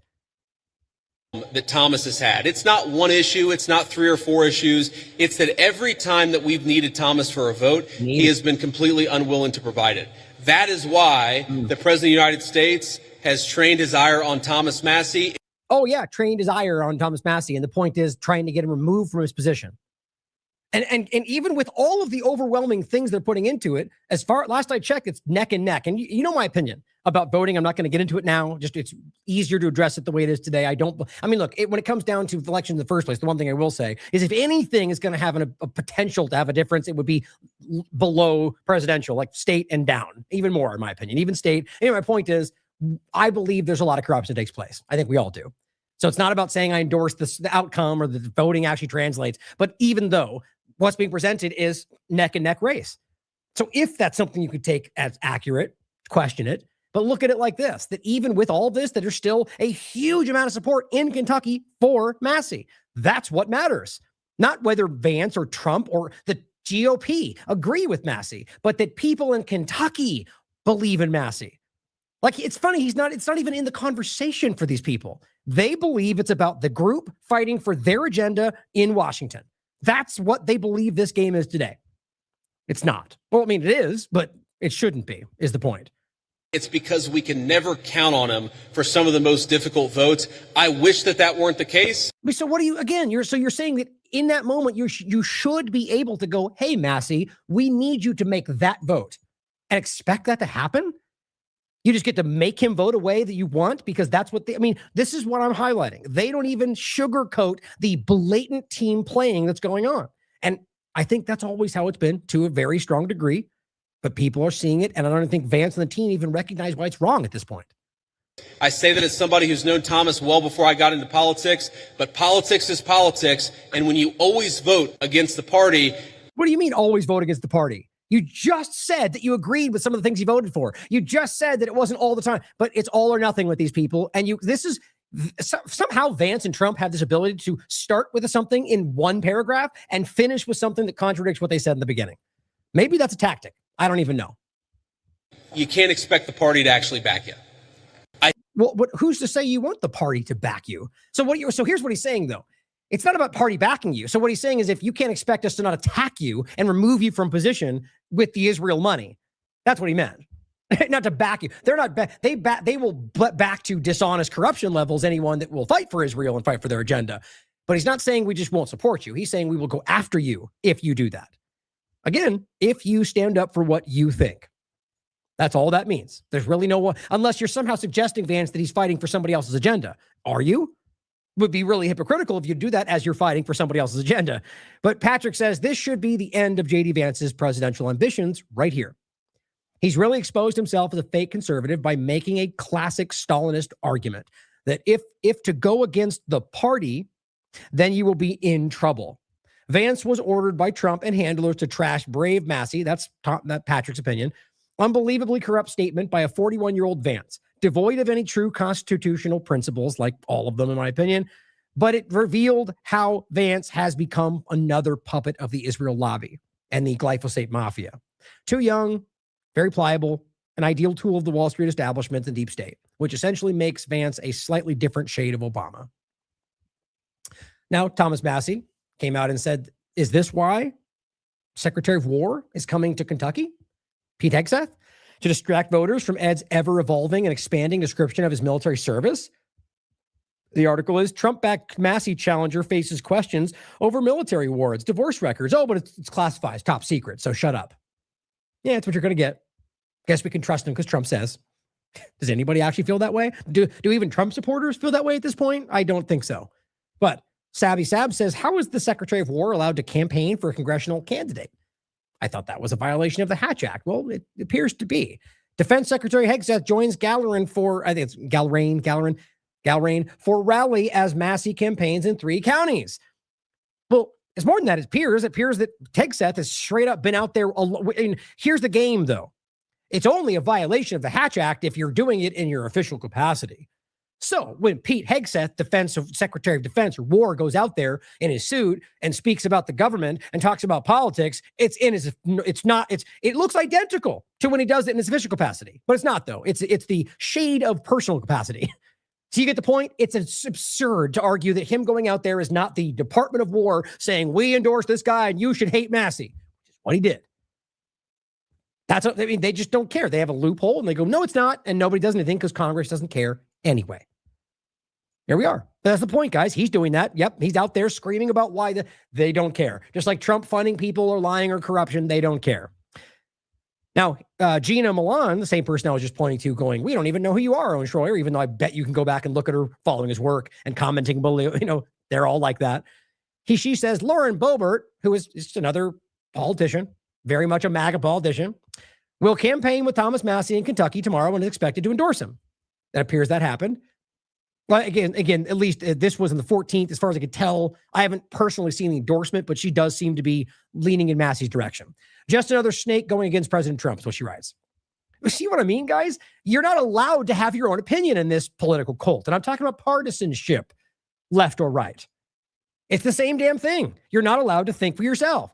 You can't be Kyle Rittenhouse and say, well, Trump made bad calls for gun stuff, and then go, and people literally like Cat Turd and the rest, like ate him alive, even though he was right, until he finally turned away on his opinion and said, I was wrong, and went back to the MAGA team, or whatever you call this fake team we're talking about. The fake patriot, fake MAGA team. And I shouldn't even say that. Who knows if he's now fighting them? My point is, at the time, that's what they represented. The Cat Turd people are like whatever Trump says. And so, just another snake going against Trump. What if she believes in Massie? What if she actually believes in stopping the Iran war and exposing the Epstein files, and or recognizes that's what her people want from her? How dare she do anything other than what Trump says she should do is the only point here. And he goes, she's, I'm glad these frauds are exposing themselves. Why are they frauds? Are they frauds because they're not blindly backing Trump? And then, then even more, her political days are numbered. Well, yeah, we see how that operates. Israel comes and funds them out of the position if they can. Cat Turd says, time to vote Lauren Boebert out. This is how she repays Trump for all his past support. And see, yet again, I don't even think these clowns understand what they're doing when they do this, because they don't realize why this is criminal or corrupt, which is that you're supposed to just do whatever Trump says because he did one for you. Yeah, that's tit for tat. That's, I guess, in one way, pay to play. The idea is you're literally going, you are under my thumb because I got you here. Well, guess what? That is how politics seems to work, but it's not honest. You're not supposed to call it out and be like, you didn't do the thing. So you're honest? It's like, what are you? I think they're lost in their own lies, guys. My point is, I don't trust her or anybody else, but it's kind of obvious, isn't it? That you suddenly do anything other than what the team says and you're no longer allowed to be on the team. Murray says they're running the same playbook John McCain and Mitch McConnell did to co-opt and destroy the Tea Party. Pretty soon, constitutionally conservative and liberty-minded Americans will have 0% representation in Congress by design. Maybe it's already there. Well, here, Liberty Score. And there's many of these you can look at for yourself. Boebert, A. Massie, and 100%, by the way, meaning in the sense of how they view it, she's 100% in line with what they argue a conservative voting score would be. Representative Thomas Massie, 96%. A. Marjorie Taylor Greene, 100%. A. Lindsey Graham, F, 43%. But of course, Trump, no, yes on Liberty Score for Thomas or for Lindsey Graham or for Ed Gallery or any of the rest. You can't deny this. You could just ignore it because it's true and you can check it for yourself. But that doesn't matter for the not real MAGA people, the fake patriot people. Laura Ingraham comes out and says, if Massie is a true conservative, which is what actual conservatives are saying because they're recognizing what I just showed you, and she says, then why does everyone on the left want him to win? Well, first of all, oh, Laura, I'll pat you on the head. You're so adorable. All you old dying media, you're the grandparents that are still fixing the VCR for you, right? I said, you are either embarrassingly one-dimensional or very dishonest. I mean, I don't even know. I genuinely don't know if I think that she's still somehow like lost in this party, the two-party illusion thing. I don't know. But is it that difficult for you, Laura, to understand that? Look, let's just say Massie, whether you agree with it or not, he is the exact representation of what a conservative should be, hypothetically. Well, in this moment, he represents a challenge to the current structure, or rather the current team, Trump's team. And you know my opinion, I think they're all working together in a large sense, whether they realize it or not. But in this moment, they still lob shots at each other. That's like, using these to go, I'm going to come after you for the Epstein file. They never do it, though. No one gets held accountable. So my point would be, The left would obviously see an opportunity for their own political gain to lean into Massie that makes Trump look stupid. Does that mean they're going to do anything? No. But you see how basic that is? Who benefits?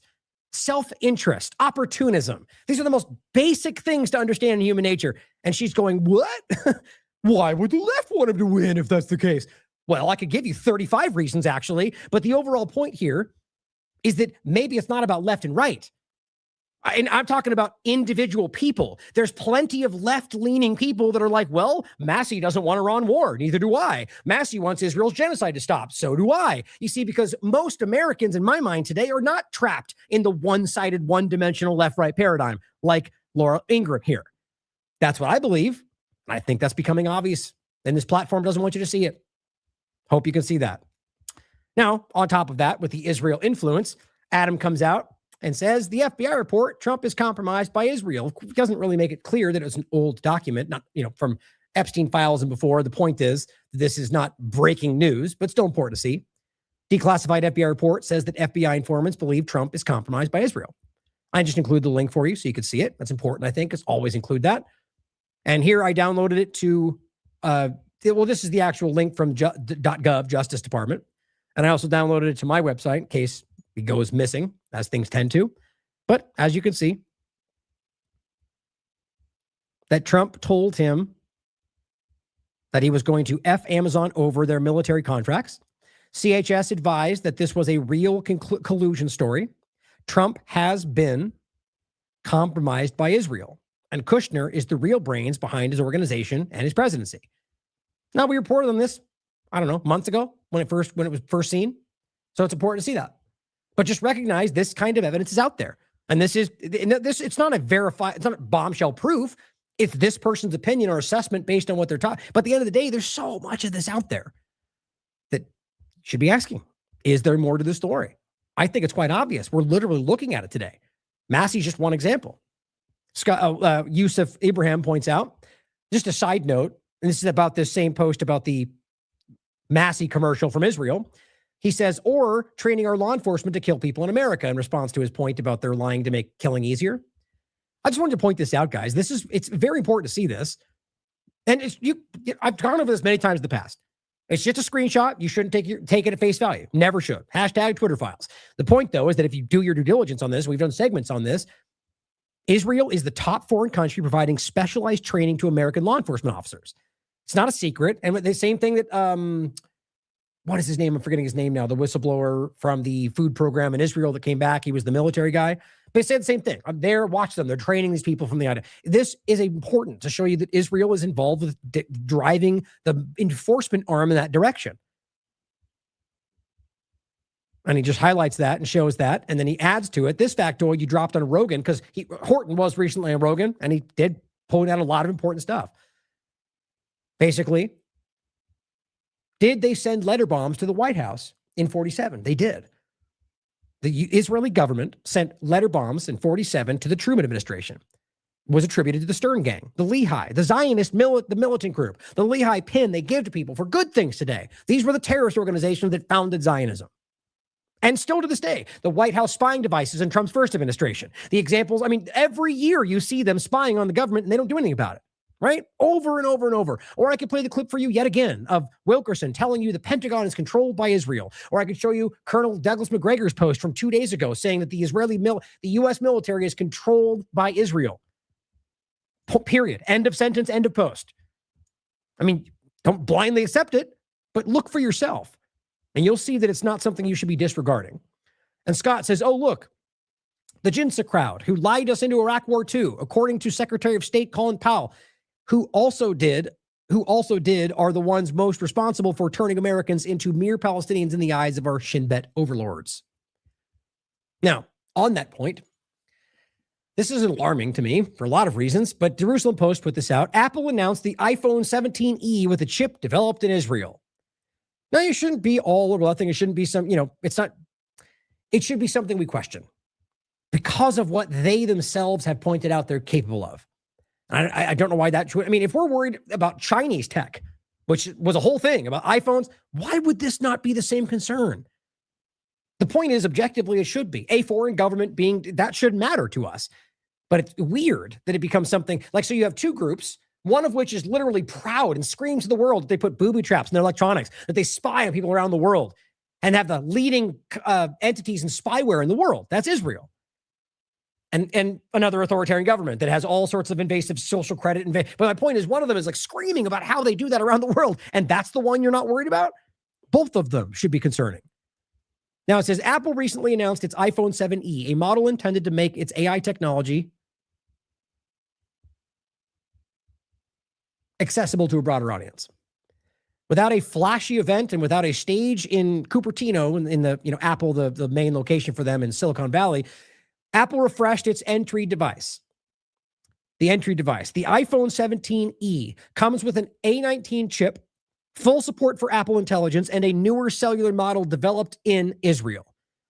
All at the same price tag of $599. Apple chose to actually double its starting storage capacity, which is a big deal for those, to 256 gigabytes, double the storage, a significant upgrade given to users without even raising the price. Now, when's the last time you ever saw that happen? I mean, legitimately look back and you tell me, I can't even think of one example where anything changed and the price didn't shoot up a bunch. So now you're telling me you double the storage data price, this new AI data chip and all this, and your price doesn't move? Anyone explain why that even logistically, logically makes sense?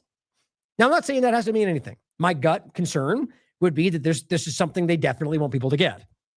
So, it seems like a weird thing to do, to increase dramatically AI data power, twice the storage, and the price doesn't move. I mean, that seems very odd to me. I'll leave it there. The N1 wireless connectivity chip and the C1X cellular modem. These two chips, designed to grant Apple technological independence vis-a-vis external suppliers, were developed in close cooperation with engineers from Apple's development center in Israel, which employs dozens of former Unit 800 intelligence apparatus, or former I said apparatus of entities, so former intelligence for Israel. But independent suppliers, this thought is interesting to me. Now, I want to do more due diligence on this as it goes forward, just to see what we're talking about there. What independent supplier, what does that mean? And what we get into with this is, it appears that this is these chips are largely about Wi-Fi and Bluetooth, or rather the N1, one of them is about Wi-Fi and Bluetooth. Another one is about the AI side of it. But I just find it interesting. So just keep that in mind as it goes forward. Like when we're talking about Bluetooth and wireless, that's a concern with what we're worried about here. Now, I'm not trying to make it out to be that this is some absolute that we should be running away from this now because Israel's going to blow your phone up. But just I'll play the clip again in a second for those that don't know what I'm talking about. It's not something we should be disregarding. I mean, it's the equivalent of saying that, that we know China would do this and then not to be concerned about them having an overlap contract and building these phones in China and selling them to the American people. Why is that something people dismiss when it comes to Israel? I just don't get it. I just don't. I mean, I do. I understand the decades-long propaganda campaign to get people to blind themselves to it. But right now, here is an article from DropSite News.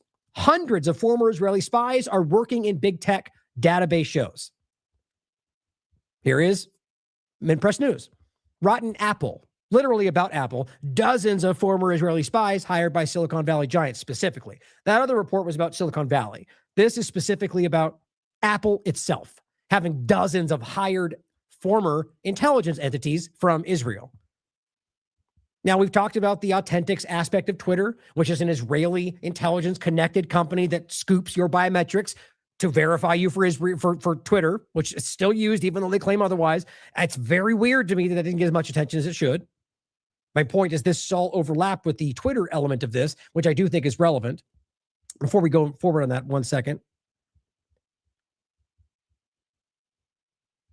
Anyway, so there's, I feel like there was something I was going to highlight. I'll move on, come back to that. We've talked about those articles in the past, and we definitely should support Minpress News work, and Ellen McLeod doing good work over there. And I think it's important to see that this is very documented. He's done, that's what it is. I always do this. It's this one, this next that I was thinking of. Anyway, the bottom line was to see how these all interconnect. And you got these infiltrating kind of invasive Israeli tech things that are all over the place. I didn't even grab this one, by the way. But this is an article Derek put out, and it's All been there. We've been screaming about this since before Trump got in power. Israeli spyware firm NSO Group found liable for hacks of WhatsApp users. And there was this one too, is what I was looking for actually. Was it that one? No. There it is. Derek was writing about this before we got there. Entitled, Meet the Spyware Companies Preparing to Unleash Their Tech During Trump's Second Term. I mean, this is spyware. These are the like invasive spyware, not just tools that used for companies, but these are meant to be intelligence manipulative spyware hacking tools. NSO, I'm blanking on all of a sudden, Paragon Solutions. Trump signed a contract with them in the U.S. government. Guys, this is not a joke. All this is on real-time, verifiable evidence. So back to the point, you have these interconnected parts that overlap with all these different, I mean, starting with the Twitter element, I think it's important to see that it works through that, the different CHEQ and different bot elements happening on this platform. I'll include those for you. And the reason I bring it up is because it connects with this next one that I was briefly showing you. X users find their real names are being Googled in Israel after using X verification software, Authentics. So what I'm trying to highlight is that, Israel and the overlap in these things are not subtle. They're not small. What we're talking about is one small piece of technology that they use on the larger Twitter platform just to seek your biometrics. And yet that is being used to siphon off information. And it's the same point we're talking about, whether it's spying and siphoning off information or something much more alarming with what they're doing with this overlap. Now, just on that point of Elon, I wanted to point out, Elon Musk comes out and says, buy this book for your friends in defense of Western civilization, and cites Gad Saad. Literally a guy who's publicly admitted to being a Mossad agent, who is an Israeli wildly pro-Israel or pro-Israel, wildly pro-genocide. And I simply said, check out Elon casually promoting the book of a verifiably dishonest, genocide-supporting former Mossad agent. Hashtag this is fine. I just think it's important to recognize the way these people are leaning. And of course, the overlapping point of the pager attack, which is, I'll play this clip. In Israel's infiltration of U.S. tech. Now, this is an important show if you haven't seen it. It will blow your mind in 2024 to see how much Israel had infiltrated U.S. tech. And it was in light of the pager attack. If you don't remember that, it was when Israel exploded a bunch of pagers laden with explosives or set to somehow explode otherwise, that they had circulated Lebanon for 5 years. That was their claim. Literally, these pagers went around. They got sold, they got bought, they went to stores, they got sold to children, they went to people's homes, they got thrown in the trash. They circulated for years. And then they exploded them, maiming mostly women and children. It's easy to verify. And they call that an act of heroism. 60 Minutes interviews them like it's some kind of heroic deed. It was literal terrorism. The point is to think about what they're capable of with what we just discussed. Here's that clip again. Or I think they were buying it from. We have an incredible array of possibilities of creating foreign companies that have no way being traced back to Israel, shell companies over shell companies who affect the supply chain to our favor. We create a pretend world. We are a global production company. We write the screenplay.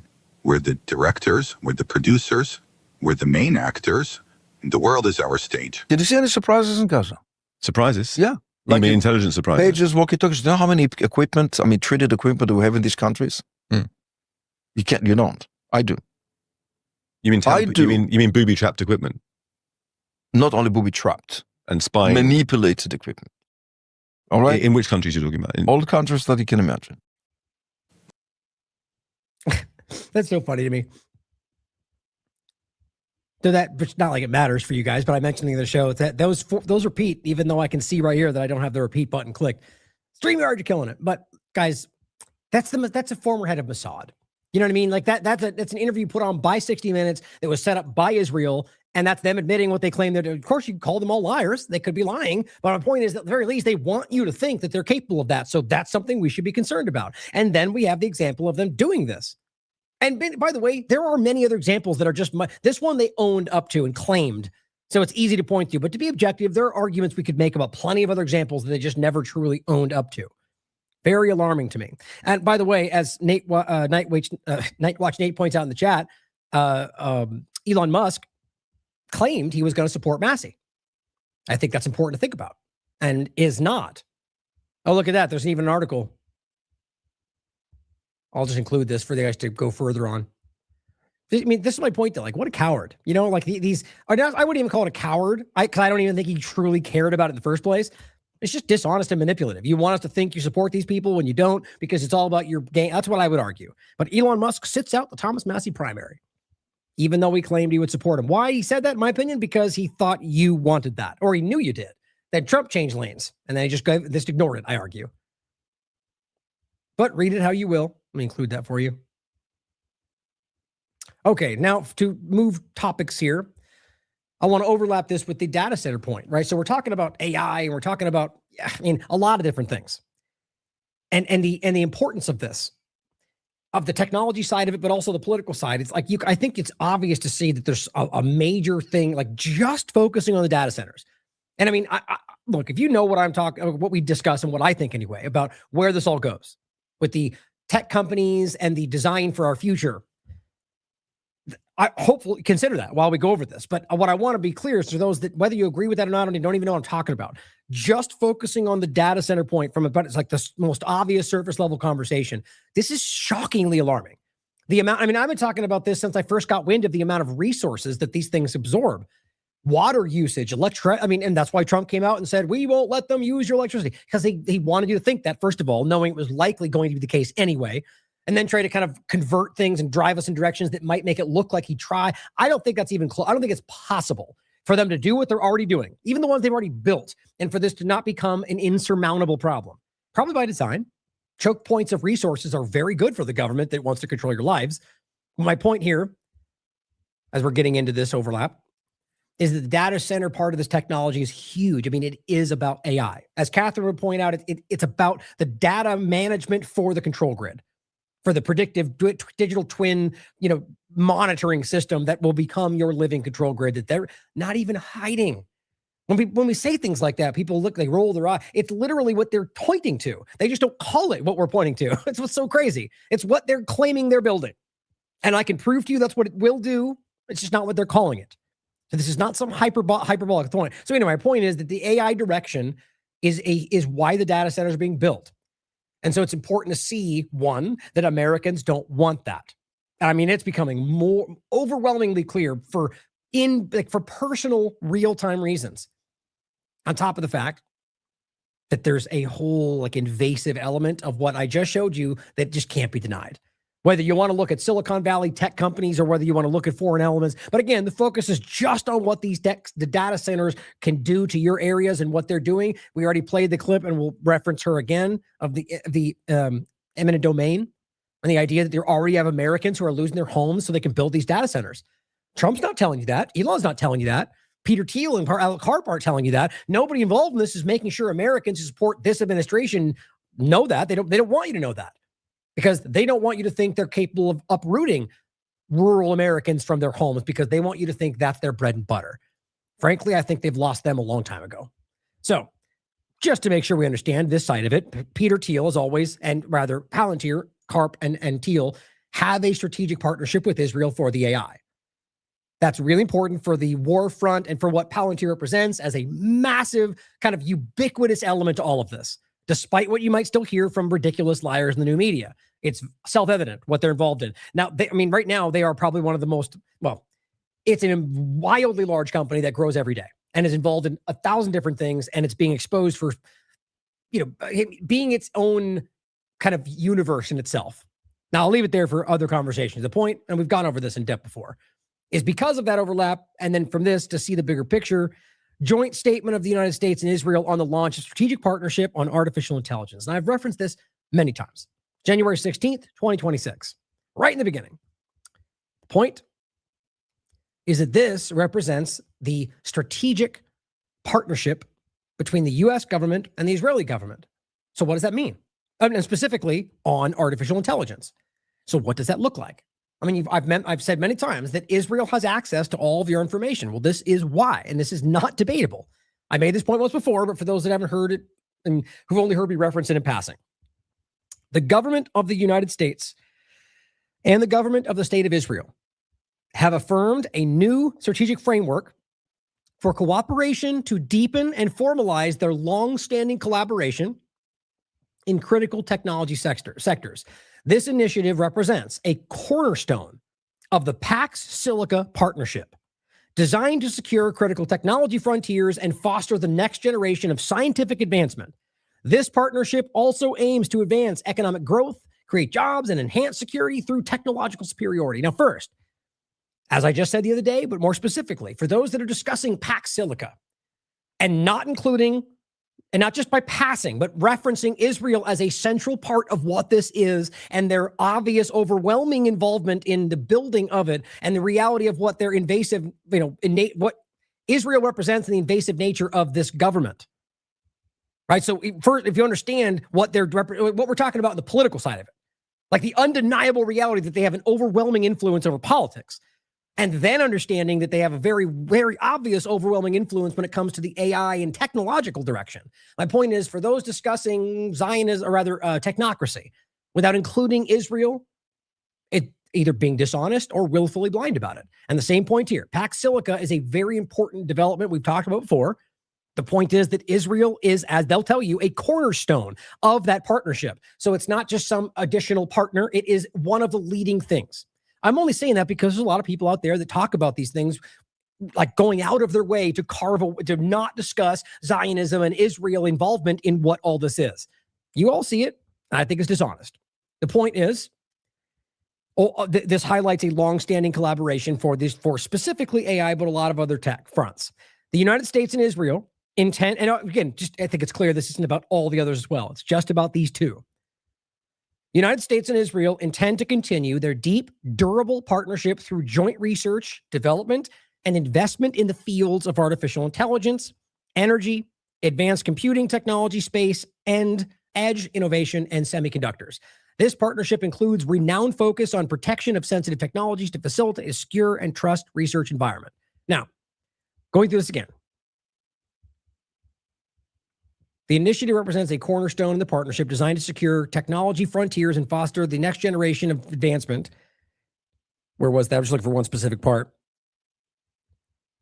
Oh, I'm sorry. I thought it was in the paragraph, I guess. So first of all, just the overlap, but it says down here, key areas of cooperation, artificial intelligence, joint initiatives in machine learning. So that's right there alone. What that means is joint initiatives in regard to how they do machine learning, which is using your data to train these models. So they're doing that together. And don't forget, Elon and Doge and the rest and Palantir made it clear that they removed all the silos and they're using all of your data to train these models. That's not debatable, including applications in healthcare, cybersecurity, and autonomous systems. Establishment of joint platforms for basic and applied research. What I'm trying to highlight is that if they're doing these things together, training their AI models, and they have the joint partnership, this is one of two posts they made, for a strategic partnership with doing so, that means they're using the same data and they're simultaneously making this happen with their models, and they're using your data to do so. And it says Pax Silica node, the integration of Israel's research and technological ecosystem as a secure Pax Silica node to advance the objectives of this framework. So overall, the idea is that you can recognize that there is a strategic overlap there where they do have access to all of your information. And I find it to be insanely alarming with what we just highlighted. So going to the point, this goes into the data center point, is that what we're talking about is building these massive data centers to surveil and control. And what we're really talking about, I think, and that we can prove that Israel is a central part of what that is on the ground in this country. I don't even know why I need to stress that. I think it's very clear to most people, but some people seem to be resistant to it. I think that speaks for itself because we're not talking about some theory. We're talking about objective realities in front of us. So on that note, what I want you to see is that the data center push for building the control grid, for the AI data center, for the surveillance and technologically manipulative dynamic that happening in this country, or the sales of different devices, Americans do not want this. Now, Eric Schmidt, whether he's tone deaf, completely disconnected from reality and doesn't recognize what Americans think and want and feel, or just didn't care and wanted to push this anyway and thought that people would give him the room. I don't know. He went out. This was sort of a University of Arizona graduation ceremony and spoke about how AI and data centers and got booed. I mean, this is a big deal. This is going around, and all it shows you is that these people, I mean, usually with much more decorum, especially when he's the alumni coming back to speak, I think it speaks volumes. Here's what happened. Oh, wait.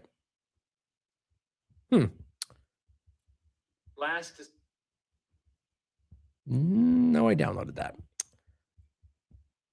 Here you go. As always, important to see how average people will react in real-time situations. You know, it makes a big difference because so much what we see today is tailored, controlled, influenced, nudged in certain directions, right? So this, I argue, is an organic reaction that you can't really just buff away. December, Time magazine selected its Person of the Year for 2025. And this time, it was the architects of artificial intelligence. Interesting. Listen. It will touch every profession, every classroom, every hospital, every laboratory, every person, and every relationship you have. I know what many of you are feeling. Right now, they're still booing in the back. They try to talk over it. I mean, this is so important, guys. Remember, Eric Schmidt was the guy who famously said that at one point, we'll get to a point to where AI will make decisions, and it may seem immoral to us, but it will know better. He was literally on, I think it was a corporate media show, and made that point. Whitney and I talked about it live on the air. And the argument was one of two things. Either that's alarming, they'll listen to some gospel AI prophet or whatever, the prophets of AI that tell you what they said, or they're lying about that. And it's not really, it's some sentient AI. They're just telling you that they have access to it and we're doing what the Palantir tells us or whatever, or what Eric Schmidt says. Also, one of the people that said that at one point in the future, the goal is to give you the right answer. Just one. You ask a question on Google and you get one answer, the right answer. It's like, okay, well, it feels a little bit alarming with what we know you guys are capable of, but this is the point, guys. And all you're seeing is that people do not believe in them. Feeling about that, I can hear you. There is a fear in every relationship you have. I know what many of you are feeling about that. I can hear you. There is a fear. Listen to that. Wow. We do not know the precise contours of what this transformation will look like. Choose a diversity of perspectives. The podcast, these are different clipped out. Like this is throughout the whole thing. It didn't die away. Like multiple points at which it comes up, and they yell and they scream and they boo. I just find that really interesting. Including, let me add, and if you'd let me make this point, please. Wow.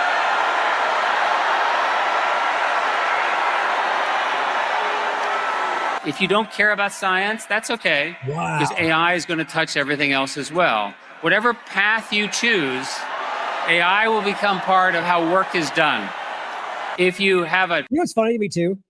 I mean, clearly it could have just been this was like an agenda to get this speech out, but it's like he came with a speech. There's no, you can't literally read the room. I feel like, okay, I'm going to throw that speech away. Let's go in a different direction. But see, the point was this was necessary for some reason, I think. But just think about that. Maybe he just didn't know what else to do and just kept going with the speech. Who knows? You could decide. But the fact that it happened and the fact that it's being talked about makes a big difference. Problem in the world you want to solve, you can now assemble a team of AI agents to help you with the parts that you could never accomplish on your own. Let me give you some advice. First, you start booing when he says that. I just love that. Find a way to say yes. And thank you very much and good night. That's just incredible. I mean, look, it's not about whether you agree with it or not. Like, that's one of the points here, but just recognize that that's a big kind of watershed moment or whatever you want to call it. Like, this is a point at which, now look, what was it? It was University of Arizona. I mean, it's not, it wasn't Harvard, which is, I'm not trying to diminish Arizona, but it's just like, you'd argue that maybe there'd be more decorum at certain Ivy League. I don't know. Maybe I don't even understand Arizona, but the point is, that it's still a graduation ceremony where somebody like Eric Schmidt is giving some kind of a speech and his alumni, like you would be used to some level of decorum there, even amongst, anyway, you get the point. And these people are screaming about this. It gets an insight into the real feeling. And so back to my original point, the reality, I think, is that it's very clear that most people are like, no, that's crazy. But you don't get that when you talk to the team sport left and the team sport right, and when they battle each other about what everybody thinks and nobody's on either of those sides. It is an illusion we have going on. I shouldn't say nobody, but my point is that it's clearly showing that it's not the majority. That's what I believe. And I think it's easy to prove if you really look. So on the data center point of this, don't forget that Donald Trump on July 23rd, 2025, came out with his executive post and says executive order, because that's how government runs today, apparently, even though he couldn't stop criticizing Obama for it. Accelerating, or like, Joe Biden used the auto pen and then he does it. Or you can't do, mail-in ballots and he does it because I'm busy. What a hypocrite. Accelerating federal permitting of data center infrastructure. He says, my administration has inaugurated a golden age for American manufacturing and technological dominance. We will pursue bold, large-scale industrial plans to vault the United States further into the lead on critical manufacturing processes and technologies that are essential to national security. It's the same old shtick, right? People don't want this, but we need it. So therefore, national security. So it's necessary. So executive order, no Congress, no engagement, whatever Trump decides is best. Now, maybe some fringe grouping thought that's all they wanted, but that's not what everybody wants. If Trump was giving them all that they actually asked for, then most of them will probably be okay with that. But when he's not, then it's no longer just whatever Trump does is what I want. That's not what honest people do. The idea here is about removing circumstances that will allow them to rush out data centers for AI that people are not clamoring for. Then on top of that, realize that it's a lie to say that we have to beat China because China, well, that's not even true. And that's also been coming out thanks to people like Jason Bassler. It says, meanwhile, the U.S. has 12 times more data centers. No, it's not just based on this graphic. It is a thing that we've gone into. You can prove it to yourself. And the reality is it looks like 45% of the world's data centers are the United States. And so the point is half of them. And so China represents, to put it this way, the U.S. has 12 times more than what China has. So it's a multifaceted thing around a bunch of other countries. And they need you to think that. Why? I mean, I could fill in the blank, but it'd be my opinion. The reality is that they just want you to do this, I argue, because of what this will gain them. But why do they have to counterbalance with China? Maybe they read the room wrong. Maybe they thought that's what influenced it. Maybe they really believed it. The truth is, though, it's a lie to get you to support something that will ultimately lead to your subjugation, in my opinion. And of course, we have the Wired article that Jason was pointing to, a dark money campaign paying influencers to frame China AI as a threat. And not even to just frame it as a threat. You may think that anyway, but you pretend it's bigger and larger and more invasive than it really is at the moment. It's an effort to lie to you. And guess who's involved? Palantir, OpenAI, surprise, surprise, people that you know. Now, Ansley Brown, excuse me, somebody who I even down here, I'd love to get her on for an interview, but she seems to be getting a lot of attention with this. And I'm willing to bet you eventually see them on something larger, which I don't begrudge. I hope this conversation gets a lot of attention. Georgia Power says, it's official, thanks to a historic loan from the U.S. Department of Energy to Southern Company. Oops. We're expanding and enhancing our diverse generation mix and plant Wansley in the big part of what's next. She says, this is the project that is causing 330 people in her town to lose their properties, many of which have been here for generations. It will cross over several already approved data centers. This is the U.S. Department. This is Donald Trump's administration, guys, who just gave them a loan to make sure that they could remove 330 people from their homes. Is this what you voted for? This is rural America we're talking about, guys. That's the overarching point. This is what's happening. And it's not unique to this one location. She was the one that made pretty much, at least in my experience, broke the story that they were using eminent domain. I know that happens, but I hadn't seen it happen yet. At least in this conversation, and sure enough, we have Americans who are being removed so they can build data centers that do not put America first. Now, it was weird. Did I have an extra? Oh, no, that's right. Yeah. Just make sure I missed something. So on that same note, a point that I've been seeing True Stream Media make frequently, which is a good point that few are making, which is that this whole thing kind of proves to you that the whole scarcity and climate change, that can't be true. I mean, right now you've got tons of the very same Democrats who all couldn't stop screaming about that. Now, let's be real. This government and people in the world, we're destroying the environment, let's just say the country, but the world. That's not about climate change. It's not about anything else, but their burning pits and what they do in the world, their dioxin, their glyphosate. Yeah, it's destroying things. To say that and recognize they're lying about carbon climate change dynamic is not the same thing, right? They're rather obviously two different things. But what I tend to notice is why I'm saying this is people then will argue, or really, I argue, become aware of the way they're lying to you about that bigger conversation. And then that somehow becomes, well, then there is no problem, or that there is no issue in environmental. Yes, there is. They're doing tons of things that are causing all sorts of environmental problems. Now, you don't have to care about that if you don't want. And it shouldn't be something that coerces populations into doing what the government says. But at the end of the day, it's important to recognize that there are a lot of things they do that are wildly damaging to your family, spraying and chemicals and whatever else, God knows what else. But my point in saying all that is in regard to the climate change and scarcity arguments, whether or not you agree with those things. The point is that they were arguing that. So Democrats and plenty of others were screaming about why that was going to kill everybody. And now they're supporting data centers. Well, doesn't that seem contradictory? Because it is. Nevada's largest utility says it will need 3 times the electricity required to power Las Vegas just to handle proposed data centers. And it probably can't do that without fossil fuels. Well, gee, how do we end up here? Well, it's exactly the point, guys. This is what they want. And overall, what we're saying, this is Trump saying we won't let them use your energy. That's too late. Not happening. It's not possible. He just said it because now you're going to get the screaming people online that say that's what's happening, even though it's not true. Now, she writes, there isn't enough cognitive dissonance in the world to allow the climate change narrative to exist in the same reality with this. Well, it is, because these are dishonest people that don't care about anything, it seems. Now, this is from the Salt Lake Tribune. So much worse than I even thought. Utah's hyperscale data center could create massive heat island near Great Salt Lake. Now, each one of these are focal points of one example. There's hundreds of these being built across the country. This is from the 7th. Skeptics of the proposed hyperscale data center in Box Elder County are sweating about a lot more than its energy demands and put a potential toll on water supplies. Turns out it could create a massive heat island capable of devastating the area's ecology, said Robert Davies, a physics professor at Utah State University. Quote, I suspected it would not be good, Davies says. What I found is it's so much worse than I even thought it would be. 9 gigawatts, he says. That's a number that's really challenging to get your brain around. Communicating the scale has been a real problem. He says the project will actually produce more than 9 gigawatts of energy. Davies explained because anytime a gadget consumes power, it also produces energy in the form of heat.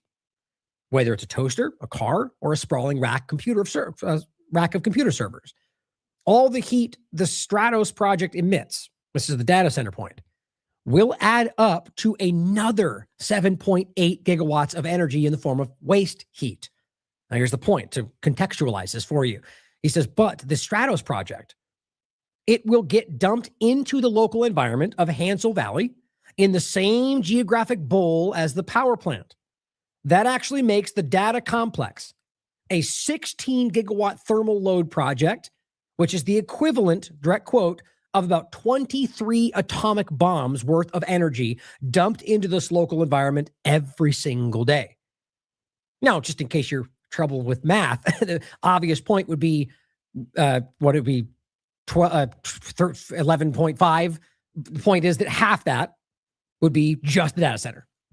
Right. So the point overall would be that well, I guess to combine the two is what makes it 23 nuclear bomb or atom bombs. What I'm trying to highlight is that's including the what do they call it? the power plant that's already there. So including this, or rather putting these data centers on there and creating enough energy and heat that are the equivalent of 11.5 atom bombs. Like that alone should have been the story, not that in combination that it's a 23. That's incredible to me. And then he goes on to point out, the professor predicts dumping that much heat and energy into Hansel Valley will raise local temperatures by 5 degrees Fahrenheit during the day and up to 28 degrees at night. And of course, he could be wrong. Maybe he's, any number of things you could fill in the blank with. The point is that this is a concern, whatever you think the outcome would be, that this kind of heat will change the dynamic of the area. He says that's the difference between Utah's semi-arid climate and the Sahara Desert. That's an ecology professor for Brighton Young University who has reviewed Davies' estimates, and he says this would absolutely change the landscape. So backed up by somebody else. That's insane, guys. You know what I mean? Like it's just the obvious reality of what this shows you. That is, and by the way, for those that obviously and rightly want it, here's the actual report. Oh, I think I got oh no, I didn't grab it. Just right here so you can see it. It is the equivalent of about 23 atom bombs worth of energy dumped into the local environment every single day. That's insane. Now, this is their science, their opinion, their estimate. Do the research for yourself. It's been backed up by other academics who look at the same information. I think it's quite obvious this is a problem. Now, this was shared by Destiny Resendez. Thank you for pointing this out. And I think this is just the image of showing one of these things. Oh, that's like it's a what's the term for it? Blanking on it. Thermal camera that shows you the heat. All that shows you is those fans and those heat and the energy put off by it. But what we're talking about is that this is constantly happening. Now, places this is already going on, they're seeing shortages. They're seeing their towns suck dry from the inside. They're watching all this happen. That's what Ansley was pointing to. People getting removed from their homes, rivers going dry. I mean, it's happening all over the country. And apparently it's okay because Trump says he's America first, guys. Don't worry about it. Now, on a kind of larger overarching, like I guess more of a technological connection to all of it, or like the real point, I guess, would be the misrepresentation of what this stuff is going to do. And the connection to me is that, but also that both these things I'm pointing to, I see as parts of a larger kind of control grid apparatus, Starlink. I've reached out to Julie Salama as well. She says she wrote this yesterday, the 17th. She says, generally, I love Starlink. It's fast, reliable, and my husband and I run our law firm from home with it. However, it's monopolized internet in rural areas. She says, today, we received notice our internet bill is going up above another $500 a year. Don't like it? Too bad. You have no other options. That's what a monopoly looks like. I thought that was illegal in this country. It is. Nebraska gave up $300 million in federal rural internet funding for fiber. Why? Because Starlink fixed it for them. Yeah, that's what it looks like. We'll help you out. We'll come in and do this for you. And then guess what? Now we're in control. This was a mistake, she writes, that will cost Nebraska dearly in the long run. There's the notice. Upcoming price adjustment. Yeah, when they control, they can do whatever they want, guys. They can also shut you out. They can also box you out, social credit style, woke style, should they decide that you're not appeasing Trump and Elon's agenda. Or who knows what the next Democrat is when Elon jumps to their side. Who knows? Because it's not really about left and right. But overall, guys, this is the larger point. Why do you think Starlink shows up in every field of war? Because that's what it's really for. And I've made this point. It's literally every time we're dumping these in the middle of a war field. You think it's to give the innocent people internet? Are we really that naive? And you could prove that's not what happens when you look back. But I digress. Here, what Brendan Carr from the FCC, the one who doesn't care. It's just all the hypocrisy is overwhelming. How these people are literally breaking every rule they know, but pretending like it doesn't matter because it's, whatever. Article 2, whatever they yell out. But if SpaceX controls the infrastructure, CNBC asks him, if SpaceX controls the infrastructure and also becomes a gatekeeper for that infrastructure, isn't that anti-competitive? Sort of like the other monopoly we just pointed to? Well, Brandon Carr says, we don't see it developing that way. Oh, good. Good. Even though it is, and it literally is textbook example. I disagree. Oh, end of story. Move on. That's what we get today, guys. We get that kind of argument. Shut up. You're wrong. Okay. On top of that, let's make sure we understand Derek called this out in 2024, and this is part of what's building around you. It is a part of this larger discussion. The title, You Can't Hide, which was a direct quote. Elon Musk and SpaceX are helping the United States intelligence build the world's largest spy satellite network. Again, direct quote from the director of the National Reconnaissance Office. Quote, now you can't hide because you're constantly being looked at. I guess that wasn't alarming for these people to tell you that. You guys know, you guys are here, but it's largely because if there was an organic situation where anybody who wanted to look could have seen that when we talked about it, or anybody else, it would have been a game changer. Any number of these things, or the things that we were screaming about and jumping up and down, that suddenly one of the larger people talk about a year later, looking back, going, too bad we couldn't do anything about it. Yeah, we could have. That's the idea. There's a controlled dynamic on this plot on the internet, and we know that today. My point here is this is important, and I think if every American was aware this was being built around you, it would change something. Help us get it out there. Derek wrote about it in 2024. Here's the clip of what it looks like in case you forgot. This is, for the podcast, you won't see it, but you can hear it. The example of, I believe it's right here, we embedded it in the article, starting with 2019, showing you the increase of the Starlink satellites around the globe. And I find this to be terrifying, personally.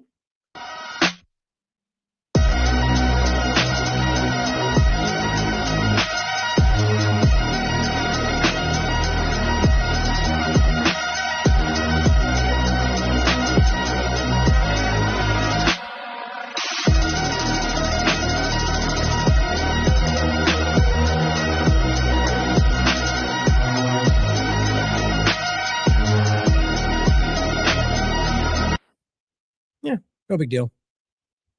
Makes me feel claustrophobic. I don't know about you. Now, overlapping this with China, I thought was interesting. I made this point when it happened. What I found fascinating is that even people like Steven Crowder talks about the 500 foreign Chinese students in land and farmland. Remember that? I mean, there's a line for everybody, guys. And I don't think these people have a line. I think that they recognize that they're losing too many people who support them because they're exposing themselves to be hypocrites. So they suddenly they come out in the mix. I mean, it's the equivalent in my mind of Alex Jones coming out and going, well, Trump turned sides and he might be the Antichrist, but then telling you you should endorse his picks for midterms because that's not laughably stupid, which is what they're doing right now. I told you they would turn back and support him because that's the plan, in my opinion. Doesn't matter how he calls you out or not. How embarrassing for them. Overall, the point clearly is that this is a big deal that Republicans and conservatives were screaming about. Why is China being allowed to buy farmland? I agree. I think that's insane. Or Israel or anybody else. Now, on top of not having an issue with that and telling Hannity that it's okay that China can buy farmland, but it's okay that 500,000 foreign Chinese students come in the United States. What about immigration? Did we just forget about it? Who cares? You're all stupid. Shut up. Whatever I say is the thing. You disagree with me, you're not MAGA. Go back in your hole. That's what Trump is doing. Or he's not even aware of what you guys think. I don't even know. How in the world you can't see through that? And that's why somebody like this comes out and goes, for reference, the U.S. owns 0 acres of Chinese land, and there are less than 1,000 American students in China. This is a one-way penetration of U.S. soil. Oh, good call. So are you criticizing Trump, Crowder? No. I'm not. I'm on Trump's side. Team MAGA. We're all in the... See, what you're saying, though, is that Trump is allowing China to infiltrate the country. But you're not against him, but you're not, I mean, you guys can look at his work for yourself. Same thing they're all doing.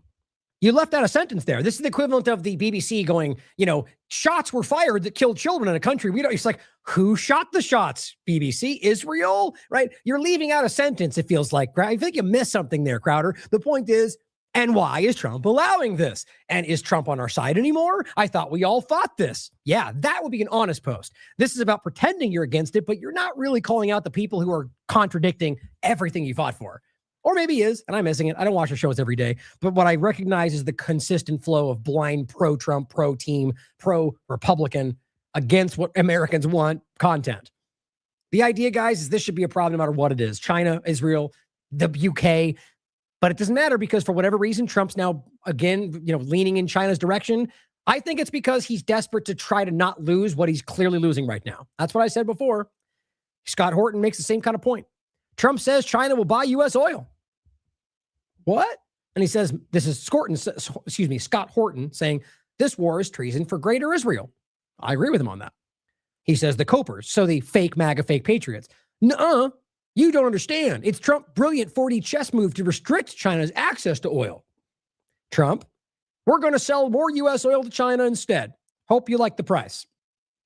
Right. So an honest person would come back around and say, oh, so Trump either failed or lied to us. Yes. Not other people like we point you to right there who will just kind of ignore it and act like we're winning, the fake MAGA, fake patriot team. That is a contradiction. Or he sold you what he wanted you to think he was going to do because he thought that's what you wanted and then did whatever he needed to do to feel like he's not failing in the moment because nothing means anything to these people. And Arnaud Bertrand writes this, and I do agree with this. This is the one other U.S. account of their thousands of accounts on this platform. President Trump visits China, Temple of Haven. It just shows this, just a kind of ongoing thing of all their it's kind of no meaningless post. And Arnaud Bertrand says, pretty incredible that 3 full days after the trip ended, U.S. official channels are still relentlessly posting positive content on Trump and China. Genuinely can't think of another foreign trip by a U.S. president in recent years that the administration tried to hype so much. Yeah, the question is why? And he says, and tellingly, it happened with the remarkably little pushback from U.S. media, which is weird, which suggests the era of reflexive China bashing in Washington may largely be behind us. He says, we may slowly be arriving at the acceptance stage of the 5 stages of grief. Now, that's how he views it in regard to the transitioning of power. Now, I'm not even sure I agree with the way it's going that I feel like he's suggesting. The overarching point for me, just in the moment, why would they do that? Why are they so aggressively hyping a thing that seemed to be a failure before and after? I think I answered that already. I think it's obvious that he is failing publicly in a lot of ways. And this was an effort hoping he could get to either, he probably offered China tons of things to get them to somehow make this work out for him with Iran. Maybe will. That's completely my gut feeling. Obviously I wasn't there. And anybody telling you they know what they thought and did, other than people in the room or in Trump's head, are also lying to you. But what's interesting is I think this was about trying to get you to go a different direction. And before we go to Iran, a point on the larger foreign policy element here is that this is a New York Times article, is based on interviews with officials in Washington, Copenhagen, and Greenland. And they've discovered that the United States, surprise, surprise, is trying to modify a longstanding military agreement to ensure American troops can stay in Greenland indefinitely, even if Greenland becomes independent. The notion is basically a forever clause, and Greenlanders do not like it. The United States has pushed the talks beyond military matters and wants effective veto power over any major investment deals in Greenland to box out competitors like Russia and China. Greenlanders and Danes strongly object to this. Now, wait a minute. Doesn't that almost sound like what it's more about is some kind of land deal or like a societal change, right? Or some kind of investment in some kind of not taking over? Yeah, well, you know what jumps in my mind? I'm sure you already know. The fact that Peter Thiel wants to build the next great city in Greenland. Literally talking about his network state agenda. Funded up to the tune of $525 million. Praxis aims to revitalize Western civilization through a techno-liberal city upon a hill. Or that's libertarian. He's not libertarian. No, that's just one thing. That's just what I find interesting. There's plenty of other examples. In Greenland, you could talk about North American Union. You could talk about greater North America that Pete Hegseth points out. You could talk about just the strategic discussion. You could talk about Russia. You could talk about the idea of rare earth minerals. You can decide what you think it's about. The major point for me is the simple fact that we're talking about still trying to militarily control Greenland. It wasn't some troll or a joke. It's obvious that it's happening. And this is a sidestep now from being, we'll just take it because we can. I think they're discovering that they can't in a lot of ways in the world, in a lot of topics. And so now it goes, well, just give us a deal for this and that and working it out to be, we control everything. I doubt that will work. But realize what it says. Veto power against any investment deals. You know, sort of like how in Prospera and Honduras, they're being attempted to be forced out because the deal went, yeah, maybe that's what it is. You can decide. Either way, it seems belligerent to me. It seems anti-American. It seems, well, not America first, at the very least. In the interview with Ian Davis, the technocratic dark state and the network agenda, we talk about network state agenda. We talk about the larger idea of how that's playing out. And I think it's important if you want to watch that. Now, on a larger point from an Iran overlap, before we finish with that, Ghalibaf. Interestingly enough, that guy they tried to pretend was an asset for Trump. I mean, are we forgetting all the lies he spun? All the different oil tankers that went through the trip? They gifted him 10 oil tankers. No, they didn't. Or no, those ships didn't go through. Or no, there wasn't. I mean, no, you weren't getting mines out of the strait. No, he was working with us behind the scenes. How embarrassing.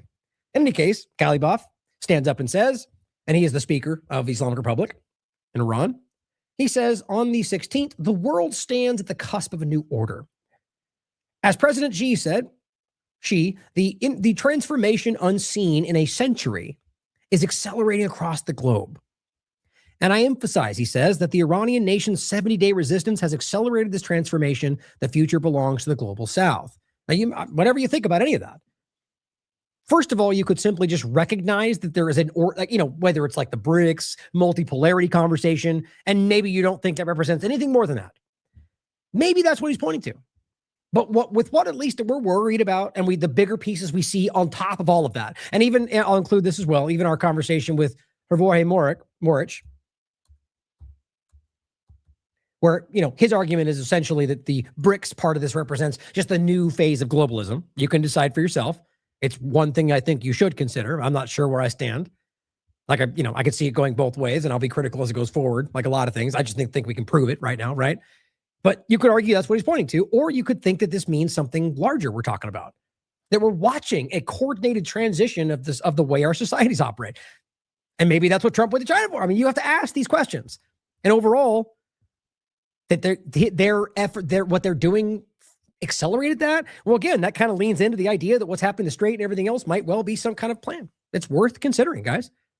Now, as always, people that don't know what nuance means, I guess, or lost in the paradigm, hear that and think we're advocating for something. No, I'm just pointing out it may well be that I think that's, in my mind, 1% possible. But I'll tell you, because maybe you think it's 99% possible. That's the important thing. It's about being objective and considering all perspectives. And I think that's one of them, all right? Now, to finish with really two parts. Oh, I did want to include this. I'm just very quickly. I'm not going to go into this today. I thought about doing a larger segment on the Cuba overlap, but it's very interesting to me. I'm seeing a lot of floated ideas about potential false flags. I agree. It's certainly possible with where this is. But the reason I'm holding back is because right now it feels like it's kind of, unless, again, tell me in the chat if something's happened in the last hour. It seemed like it was something. Where it ended, I'll show you very briefly. It seems as if, let me just go through it very quickly and show you what I'm seeing. And I think it's kind of up in the air. First, I got wind of this. Eric Havagim posts this and says the U.S. is sending a 2,300 person paramilitary force to kidnap and murder Evo Morales, the former president who they removed with a coup. And this came from somebody posting it over here saying that they got wind of the government document. So it's kind of, we should be skeptical. But also understand it's very much in the wheelhouse for Trump in particular, but the U.S. government to do exactly this. When I mean Trump in particular, he's shown himself to be brazen about it. Just going in, guns a-blazing, if you will, and just removing people. Like there's no semblance of kind of legal process, right? It's not like we did this to save people or whatever they used to do. We're just taking them out because we need the oil. And no one in the Congress doesn't even do anything about it because that's where we are. And they think they've always been that. But overall, this was this was posted on the 16th. On the 17th, of course, you get Axios again and again and again, who comes out and says Cuba has acquired more than 300 military drones and recently began discussing plans to use them to attack U.S. assets. Okay, maybe. I mean, it would even be a logical response to what the U.S. has been doing to them my entire life. Of course, Max Blumenthal says Axios disseminates another deployable Trump disinfo dump, this time to justify an invasion of Cuba. So rightly, people think this is building towards some kind of a justification, a false flag for them to take Cuba. He says this is recycled Cold War propaganda and an insult to everyone's intelligence. Now, at this point, I agree. Even if they do it, I feel like it's obvious this is what it was. Then the same guy, Oli Vargas, who's the one that, never mind. I'm sorry. This was, right here. This was, he's been posting about this Bolivia conversation. He says, why is the U.S. preparing a military intervention against Bolivia? His opinion. He says their humiliating defeat in Iran has shattered the myth of U.S. invincibility, and they need to reassess their power elsewhere, or at least get a win, which is kind of like where Israel will get defeated somewhere and then just go murder people in Lebanon or Gaza to make it look like they're strong for the world. In this case, you could argue taking Cuba suddenly would make Trump feel better and make them look like they're strong. 2, Bolivia's general strike shows and I'll get to that in 1 second, shows the rest of Latin America how to overthrow U.S. puppets and regimes. Now, the overarching point is you've seen the U.S. government blockading Cuba and hurting people, as always, forcing nurses and people out of the country. The blockades stopping oil from getting to Cuba and then having them, heating, food. I mean, everything. They are starving is the wrong word since it's more than just that, but, they're starving this country out. Same thing they're doing in every other location you can see. The same illegal blockade they have in regard to Yemen, or they've been doing it everywhere. It's all illegal. The same thing that Trump's doing right now in Iran, but failing. So the point is that they are striking as the population because what they've done has caused the country to have blackouts and collapses and economic problems. And they turn around and go, look at how bad they are at managing. How many years have we talked about this? Bessent and the rest just publicly admitted to the fact that they collapsed Iran's economy for a purpose.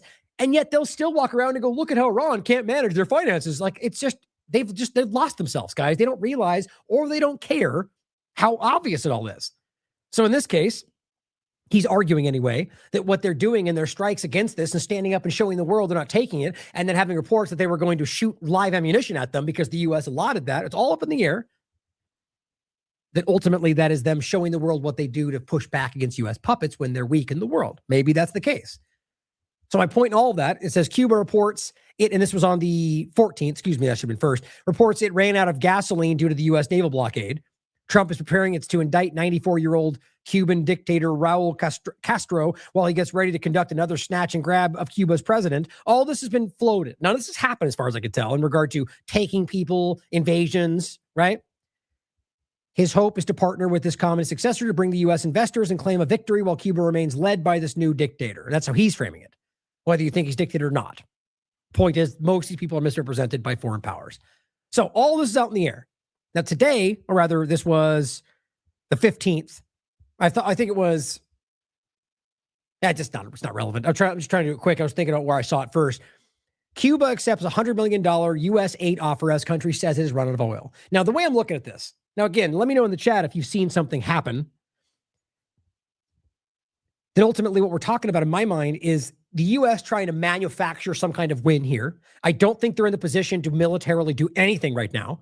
And so what I think is that this is about trying to coerce Cuba into accepting something from them that they don't want, because they're basically threatening military action like they keep doing with Iran. And so that's why you got this false story that went around claiming, we know Cuba is about to attack us. And I guarantee that was used and saying, you know, look, we will use this if you don't. And I'm not, this is before. What I'm saying is like ongoing. They're basically pointing out, in my opinion, that this will be used against you. We'll pretend you're doing this. We'll claim we have the, War Powers Act and blah, blah, blah, imminent threat, the same thing they keep doing, whether they mean to do it or not, in hopes that Cuba will just go, fine. We're not in a position to fight back. Take what you want, whatever. This is what they do everywhere in the world, guys. They strong arm, they push, they act like they're fighting for freedom, and they take what they want, and everybody knows it. So I'm going to follow up on this tomorrow, or I think tomorrow the plan, I think, was I have 2 other interviews, other platforms, and I'm on with Steve. And so likely up in the air for that, probably not a show, but then 4 other shows throughout the week, and then an interview with James Corbett is the plan. But the point is that when we get to the next show, we will talk about this, however it goes, and hopefully it's not some other attack on Cuba or a false flag. But I'll leave that there for you to check out, because I definitely think that this is going in the direction of, like if they can take the win, they will. But I still argue that if pushed, if Cuba stands up to them, I doubt they'll make this a military issue, because I just don't think that's in their interest, or rather capable, but also that if they do it, it's one more thing the world will use to turn against them. That's what I argue anyway. So starting with this is kind of my point, guys. Today, I saw this. Trump says he called off the new Iran attack at the request of the Gulf states. That's like the 3rd time we've heard that framing. Did they even call that? Who knows? I mean, I'm willing to bet you anything. Pakistan, all the rest were like, don't do it. They're only going to bomb us. Please don't. And so he just makes that the argument. But did anybody who didn't expect that? This was a graphic I saw going around. He really means it this time. It's like all these red lines. No extensions. Last warning. Okay, now it's final. Serious. Final time. Final deadline. These aren't real statements, but that's the idea. Final deadline. Final deadline. I mean, that's what he keeps doing. They better get serious because I'm not playing around. We've been making fun of it the entire time, and it's not. You shouldn't make fun. These are, it's a bad way to frame it. These are very real things. These people are belligerent maniacs. But for whatever reason, he's just blustering, and I don't think it's in their interest to do so. And I think that's what the reality is. Who didn't see it coming? Empty promises and dishonesty is all they have, it seems. And I think Iran's not buying it, and they have the upper hand. I think that's quite obvious right now.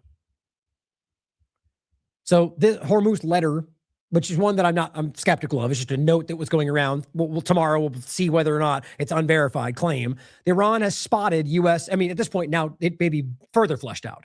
I saw this middle of the day, and my point was that there was something that just popped up. If there are more centralized reports coming out, let me know. But I just want to highlight this as something that was going around. It says the spotted U.S. Israeli drones over Qasem Island in the Strait of Hormuz. So the point was, you have Trump claiming out loud, we're backing away. And the argument was, okay, this might be an example that they are saying that so they can then go attack. That was one of the theories. I saw a lot of larger Iran leaning accounts, like intellectually though, like people who are writing about this in a larger foreign policy way. They're just supporting Iran's right to fight an illegal war is what I mean by that. And ultimately highlighting that they feel this is what Trump is doing. That this is leaning in the direction of him manufacturing another attack. I don't know if I agree with that. I think that it's obvious Israel wants that. I don't think Trump's in a position to do that. And I think that he's doing everything in his power to weasel his way out of looking like he lost. That's what I think is kind of obvious, my opinion though. But so this could be a way to threaten that. I don't know. But that was something going around. Let me know if you saw more on that in the chat. Now, here's the overarching kind of reality of this. This is posted today. Iran has responded to the latest U.S. peace proposal. Foreign Ministry says, peace proposal. It's just funny how they keep framing this. Now, here's what it goes. It's not very long. U.S. on Sunday, Iran's Fars news agency said Washington had presented a 5-point list, which included a demand for Iran to keep only one nuclear site in operation. Now, remember, Iran is saying, we're not even going to talk about nuclear stuff until we deal with this over here. And they send this. So for anybody to stand back and go, the back and forth is continuing. Like, okay, if Iran every day is like, these are the only things we want, and we're not considering anything else. And then Trump goes, well, I want these 5 things. And they go, well, no. Well, they're continue to negotiate. Well, that's not negotiating. And then Trump, well, then let's meet and I'll give you some of these things. And they meet and he goes, well, we need these first. They say no, and they go back away. Like the obvious consistency of Iran is on display.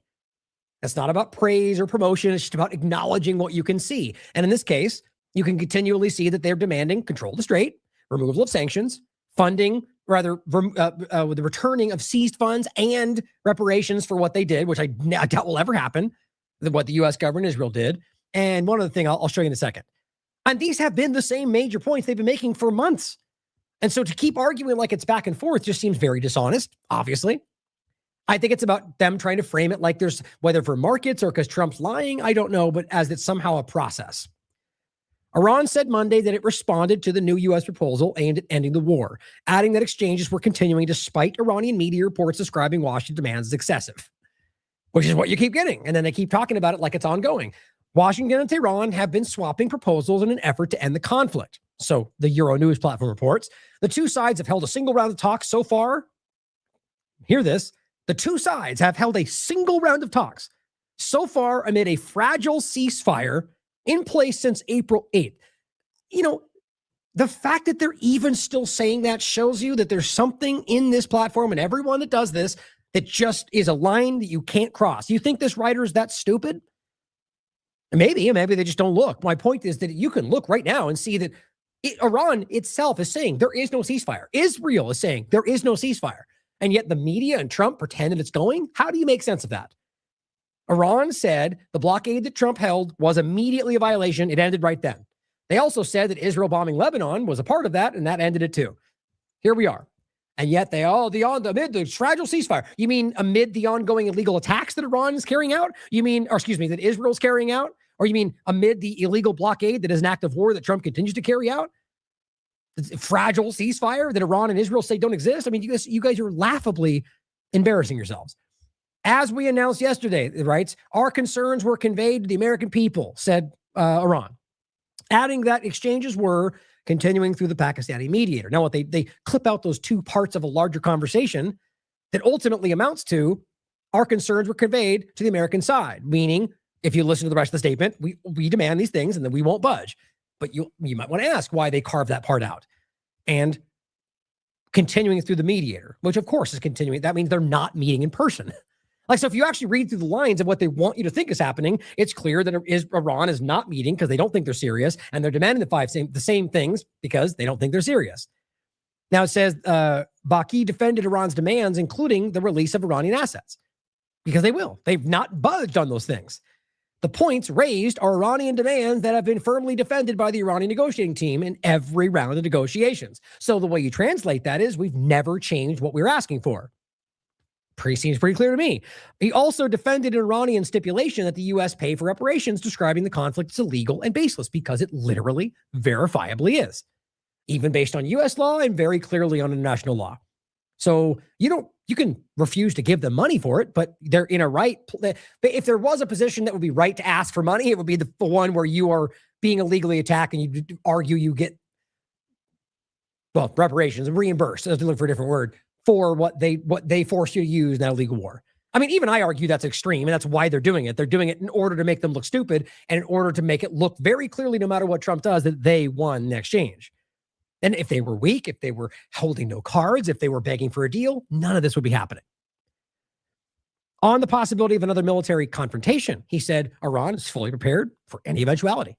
Also not what's happening when you're weak and looking for an end. On Sunday, Iran's Fars news agency said Washington had presented a 5-point list. I'll show you in a second, which included the demand for Iran to keep only one nuclear site in operation and transfer its stockpile of highly enriched uranium to the United States. You know, what it argued it was already willing to do on February 28th, and then you bomb them. And now they won't do it. And of course, this is when the restrictions in the strait started. Before that, it was open. So everything that you claim you're trying to stop is what you created. That's silly.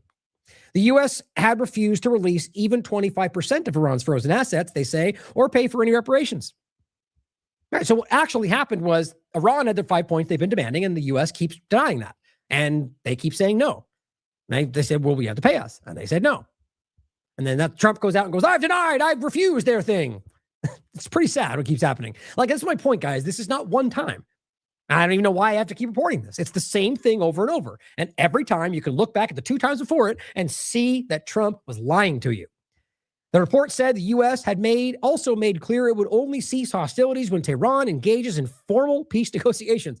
Oh, here we go again. So the point is, the U.S. will cease hostilities, which is they're maintaining it. That's pretty clear. It's their blockade. They're maintaining the engagement when they engage in formal peace negotiations. You know, the ones they were engaging with when you bombed them twice. Twice. Did it one time, they got back again. You bombed them again. Killed their religious leader. So what you're saying is until you come back to the rooms we killed you in each time, we're not going to fight for peace? You can either take that as they're for sure never wanting peace, or that they want this to end in a way where they think they can win and they just think that's somehow possible and it's not. So the overarching point is that they are making sure this doesn't stop. And I think that's Israel right there. That's the reality for me.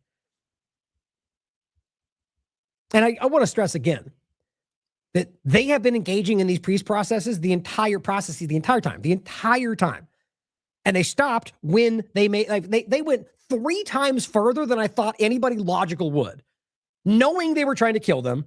And even that last one, when they went to a different location, it turned out Israel was trying to bomb the plane. This is what they do. Well before this, Soleimani, I mean, you can go back, I mean, even with Yemen's conversation. So here we are where he's saying, come to the room that we've bombed you out of more than once. Now, Iran's Mur agency said the United States, offering no tangible concessions, wants to obtain concessions that it failed to obtain during the war, which will lead to an impasse in negotiations. Like, how do you misunderstand that? What you're hearing from Trump and everybody else is nonsense. And you can see this verifiably looking back as far as you want. And so what they're saying is you are trying to make it look like you didn't lose, and we're not going to let that happen. It described the U.S.'s conditions as excessive. Again, in an earlier proposal, which was sent last week, Iran had called for an end to the war on all fronts, including Israel's campaign in Lebanon, as well as a halt to U.S. naval blockade, right? It also called for the lifting of U.S. sanctions on Iran and the releasing of its assets that were frozen. For Iran, clock is ticking, and they better get moving fast. There won't be anything left of them. The time is at assets, blah, blah, blah. You better or not. This is so stupid. That was May 17th. Remember May 17th? And then it was, oh, never mind. I decided not to and you didn't do anything. In fact, you laughed in my face, and then I chose not to do it anyway because they asked me. Okay. I mean, it's still sad. It's still silly to say that was even like the bluster so much and then not do it. But we know what this is. This is not a one-time event. So the point again, they're calling for all of this. An end to the war. Isn't that what they claim they want? But no, they don't get what they want from it, so they scream no. But then they blame Iran for being the reason it doesn't stop. So until we get what we want and they get nothing, it's always Iran's fault that our illegal war continues. You got to make fun of how stupid this is. Fars said the Iranian proposal had emphasized that Tehran would continue to manage this strait. Yep, same point. They're not getting up on a vital energy conduit, which Iran has largely kept closed. Not true. See, this is the same point. They've restricted it to specifically the people fighting them. That's a fraction of the people that are allowed to go through. Easy to verify. U.S. President Donald Trump warned late on Sunday that, quote, there won't be anything left of Iran if he didn't quickly agree. And then followed up doing nothing, like usual. And entered into a deal to secure the permanent ceasefire, threatening resumption of hostilities. And it's that we just read for you. So that's the reality where we are right now. That's as of today, right? This came out today.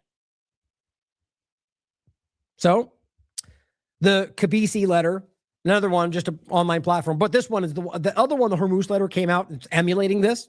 I've already seen it put out things I know aren't true. But the fact is, I've also seen this platform say things that I argue aren't accurate. But historically, this one is pretty, in my experience, lined up with the truth for the most part.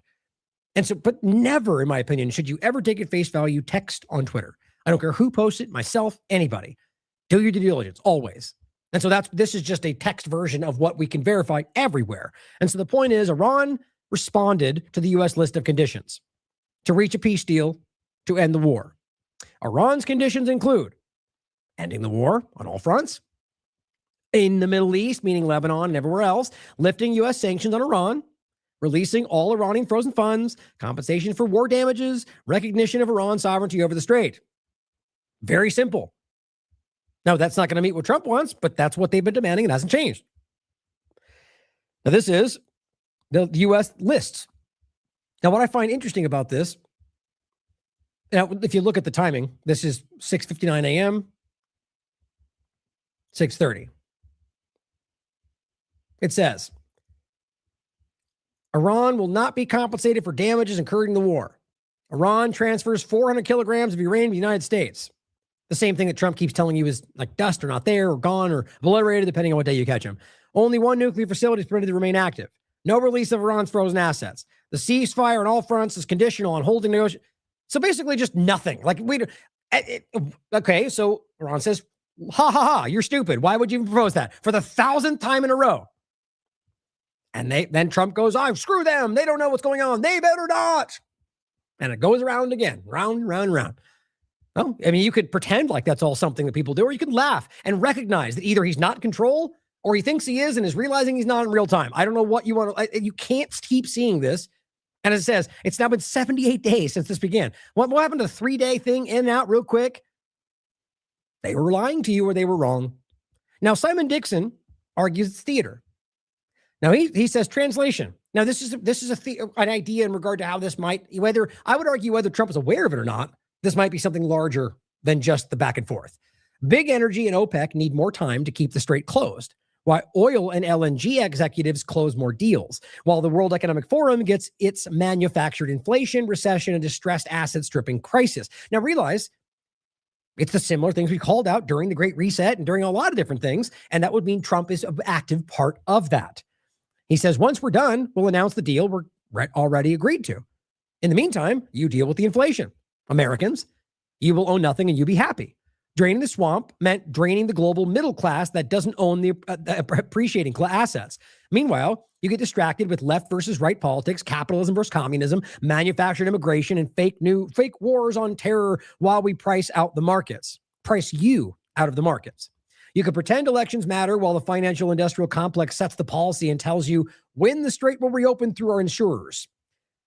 Go distract yourself at a Tommy Robinson rally and vent some frustration there. It will make no difference, and we'll use it to build your social credit score, pre-crime social media arrest data, and digital ID profile. Theater. Yeah, well, there's valid points to be made right there, guys. You can consider for yourself. So first, my point was to highlight how embarrassing it is that it's obvious that Trump is kind of like, Iran is a racquetball wall, and Trump is the ball going back and forth. Boom, throwing the ball, whatever analogy, dodgeball, whatever, a backboard and a ball.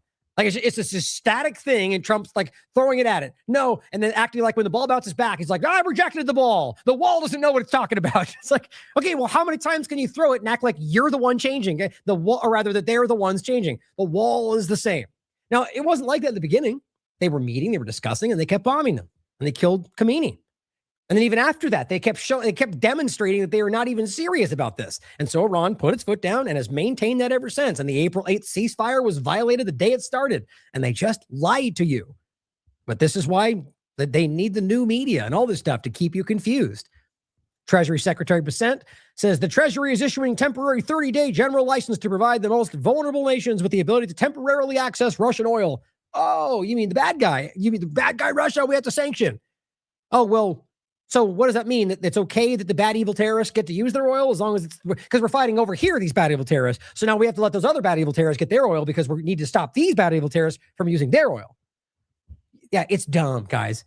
And neither of them are bad evil terrorists. They're just adversarial nations that they want to stifle because they're belligerent oligarchs trying to benefit themselves.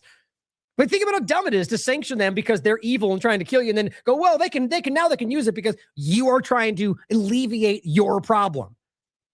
It's just embarrassing. And Simon Dixon, yet again, says translation. I said buy U.S. bonds, not sell U.S. bonds. Okay, Iran and Russia, you get sanctions relief. We can't refinance our debt at these rates. GCC FX swap line. Anybody? Big oil needs the strait to stay closed while we ink those LNG sales to Europe. Help. It's just funny to me how it's such a different perspective if you're outside the left-right paradigm. Now, and again, the Kobisi letter says the U.S. oil reserves are falling at a record pace. The Strategic Petroleum Reserve dropped 8.6 million barrels last week. The largest weekly drawdown in record. When this used to happen for other reasons, people, especially conservatives, would ring the just stress about it, would freak out about it. Rightly so. It's a big deal, but, giving for other war footing, and they go, we can't diminish our reserve. And now where are they saying? Nobody's really talking about it who would usually scream the loudest. Why? Because they feel like it challenges Trump's agenda. But that's not the majority, in my opinion. What I mean is it's in the view that's framed by the mainstream, which is never the majority, in my opinion, today. But on that same note, I'm not going to play it today because I want to wrap up here. But it's a good clip, 5 minutes long, about 6, drop site news. Wall Street has no concept of the magnitude of this, says what was her name again? I forget her name. Anyway, in the post down here, there it is. Former Goldman Sachs commodities chief Jeff Curry says markets are treating and deepening global deficits. No, that's not it. Anyway, you watch it for yourself. The point is that ultimately you have many people in positions of influence, whether you trust them or not. I mean, if there's anybody I doubt on a reflexive nature, it's Wall Street, economic, or, what's the term I'm looking for? Economists, I guess, the mad money type people who are wrong about everything all the time and somehow still have shows, or, 2008, we're stronger than ever. Anyway, the point is that right now, and you should consider it whether or not we should doubt them, and we always should, that they're saying that right now, the oil market is in a really bad way. That right now, they say the markets are sleepwalking into an oil shock. I think everyone knows what's happening. They just realize that, that Trump will freak out and call you un-American and maybe put you in prison should you say what he's doing is wrong. I'm kind of joking, but overall, that the markets are struggling, and it shows you that the U.S. is failing and they're drowning in this problem, and Iran has effectively got the upper hand. On top of that, just a quick point is another example from tankertrackers.com showing you that which one was it? Specifically in India. No, that was the coast of India. Oh, you know what? I forgot to look it up, actually. The point was this tanker passed through the blockade is the point. But it says on Karg Island 2 days ago, the ship pinged at AIS nearly 2 weeks off the coast in India. I thought I said the name earlier in there. Oh, is that it? In any case, the point is this is just a marker for you to remember to talk about it. And there's many examples. I could bring up the typical articles before of many different ships passing through. Now, my point in this, as usual, is it's clear they have a blockade. So we can look at it one of two ways. Either this is a false, like a feigned effort to make the world think you're doing so in order just to kind of restrict people where they would without actually stopping them, or they're just not able to effectively stop these ships. You could look at it however way. I mean, either one of those makes sense for different reasons to me. Overall, either way, whether Chinese tankers or just others that make it through, Iranian included, there are ships going through. So overall, part of me thinks that they're letting that happen because the oil market is struggling. And that's bad for them more than it is for Iran right now. So interesting. But I want to include it just so you could continue to see that. It adds to the larger conversation, really to the point of where Iran has the upper hand in regard to how long they do this. Galabath chimes in as well. U.S. sells 30-year bonds at 5% yield for the first time since 2007. Here's how he frames that. So you're funding Hegseth, the failed TV host, at rates unheard of, he means the Department of War, since 2007? So he can cosplay as Secretary of War in our backyard in Hormuz? You know what's crazier than $39 trillion in debt? Paying a pre-GFC premium to fund a LARP, a live action role play, and all you get is a brand new GFC. The bottom line is they're taking unprecedented financial action to stave off the problem. And he's calling it out. And not even our people in this country are willing to point to it. This is just an example of the Persian Gulf Strait Authority on Twitter. I'm curious to see one of two things. One, it's got 3 million views. That wasn't the point. Two things I haven't mentioned yet. One, first, though, it's got 3 million views. And now it's got 48,000 followers. I'm willing to bet it grows pretty quickly when people get wind of it, which would suggest that people are not against what this is in a larger way. I mean, but plenty of other people would follow it just to see what happens. Doesn't mean they support it. But what I find interesting is what Twitter does. Does it get a check? Do they ban it entirely? I mean, aren't they telling us these are terrorists? Why wouldn't they ban it if that's what they thought? Interesting, right? I don't agree with that. I doubt they do that because I think they'll get criticized for it. But maybe. Persian Gulf Strait Authority. I mean, it's clear Iran is not giving up on this. Now, lastly, 3 things to finish. Oh, actually, what I was going to say before that. No, I said it about Twitter and the check mark and then whether or not they censor it. That's what it was. But so to finish, you've seen this on the other show, but I want these to be in your mind as we finish today. Trump admitting that the nuclear conversation was public relations. I don't know how people can take that other than recognizing he put Americans' lives at risk to basically try and fail to win popular points or to enshrine his legacy forever. People have died, guys. Not just, I mean, Americans, yes, but children, families all over the world because he needed to make a point so the Democrats and fake news didn't call him out, or because Israel made him, or because now he realizes he's never going to accomplish this, so he has to walk it down so he doesn't have to meet it. You decide for yourself. As Dana McAdams says, killing innocent Iranians for public relations reasons, that is the sorry state of our country. So much for moral leadership. I said, we're taking the nuclear dust. They said, you can have it. I said, we're going to go get it. We're not going to let you take it.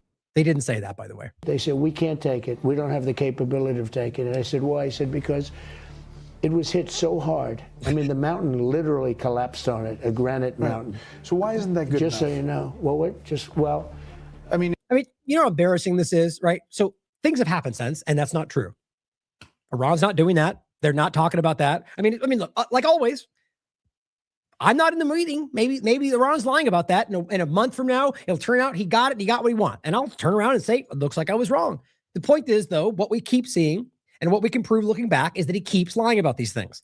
And every single day, Iran can prove that, or rather we can, looking at what's going on. Not an opinion, guys. You can prove that they weren't begging for a deal. We can prove that Ghalibaf was not some secret insider. We can prove these things today. So he lied. So now when you find out that they were going, please come take it, when outwardly they're going, that'll never happen. We're not even talking about that. We won't agree to that. You can decide for yourself. I can leave open the possibility that maybe tomorrow, despite everything else, that's what happens. Like I said, 1%, I can do that. Not what I believe. I think the evidence is very obvious. But just think about what this means. literally collapsed on it, a granite mountain. So why isn't that good Just enough? so you know. Well, I mean, if your goal was to set back. It is good enough, but you know what? It's not good enough public relations wise. Oh, got it. So technically it's enough and we're done. Okay. But they don't like it. The media, right? The left. So we'll kill some Americans so they're appeased. America first. It's important, it's important. It's probably good enough for a different reason, though. Space Force, which I created, has got cameras, 9 different cameras in space on that site. We know everybody that moves there. We can read the name of a person. We can need... You know what he's talking about, right? What I just showed you. You can't hide because you're always being looked at. Does he even realize what he's talking about half the time? I mean, that's insane. But of course, because he's talking about Iran, we're supposed to go, oh, it's only, they don't do it to us. Despite all of the evidence and them admitting to do it and being it for national security and telling you you're evil terrorists or you might be an immigrant. Oh, Basado, they don't do it to us, guys. If his name is Mohammed something, and most of them are Mohammed. Oh my God. I mean, this is a stupid person. Like I've often given him credit for things in some cases. He's not always stupid. He's got his savvy elements when it comes to business, or at least being cutthroat. I would give him that. But you realize how dumb a thing it is to say that? How stupid. First of all, Muhammad is the most common name in the world. Last I checked. I mean, think about how silly it is for these people to act like their name. Is that an insult? Why would that even be a problem? Because what he's insinuating is that Muhammad means Muslim, which means bad. If you think that, then you're also a stupid person. That's like saying all of anything is stupid. All white people, all black people, all Jewish people, all Christians, they're all one thing. If you think any of those things are stupid or ignorant or blind, so too is the other one. Now, look, I don't even think I need to make that case. You could argue you see problems with the religion. I see problems with all of them. I see extremism and fanaticism in every single one of them, and every one of them I have an issue with. That's the way you acknowledge that honestly. Of course, you can argue some more than the other, but to simply say that it's that one and we can't allow that one, which, by the way, would be a violation of constitutional rights and free speech and blah, blah, blah. I shouldn't say it like that, but just on and on and on, rather. They don't care. But let them tell you why it's okay that we can spy on people from space or why we can literally murder people in foreign countries because, Muhammad's. Muhammad, you can guess about 50% right. We can read his name right on his tag from space. It's the most amazing thing. Anybody that goes near that space, we have it tagged. They haven't done anything there. And if they did, we would hit them.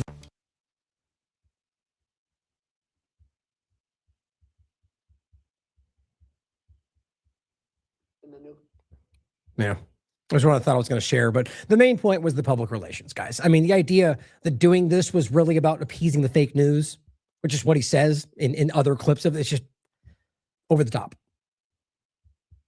Now, here is Lindsey Graham telling you that, we're just going to strike their energy infrastructure because we got to hurt them, which would be specifically the civilian population, by the way, even though it would hurt the government, I guess it would stop them. I mean, what we're talking, energy infrastructure would affect the government and their war. First of all, it's a crime. It's against the law, and it would directly affect millions and millions of innocent people. This monster is okay with that. And this is who Trump supports. The list. So you're calling for strikes on the energy infrastructure, Senator? I'm calling to hurt this regime. If you do the same old thing, you're going to get the same results. Yeah. So we're failing. So we got to mix it up. Let's break some laws, because #freedom. Hurt them more. Maybe they'll make a deal if you hurt them enough. But right now, I think they're trying to wait. And so what this is another form of sanctions. We hurt the people enough, they'll turn on their government. That's what they've always done. And it's worked more often than not. That's this monster right here. That's what he believes. If we can push you, if we can make you sell your organs for food, then that's how you make a good revolution, right? Remember that? Have you heard that before? In fact, it has to do with Iran itself. It's one of Trump's buddies. So now tell me that you're not a serious threat. If the regime we're trying to overthrow sees us as a threat, you are a threat. It is a reality. Getting worse. I don't know. Just so you understand, he's talking to the MEK, a previously acknowledged terrorist group that is wildly alarming. If you look it up on just about any platform other than the U.S. government, it will tell you how cultish and insane they are, who they want to, and who's like extremely religiously cultish, not like far, far less than whatever you think Iran is doing. And that's who they want in control of Iran, at least one of the possibilities. And he's speaking to them because he was paid to speak there. When we're going to overthrow them.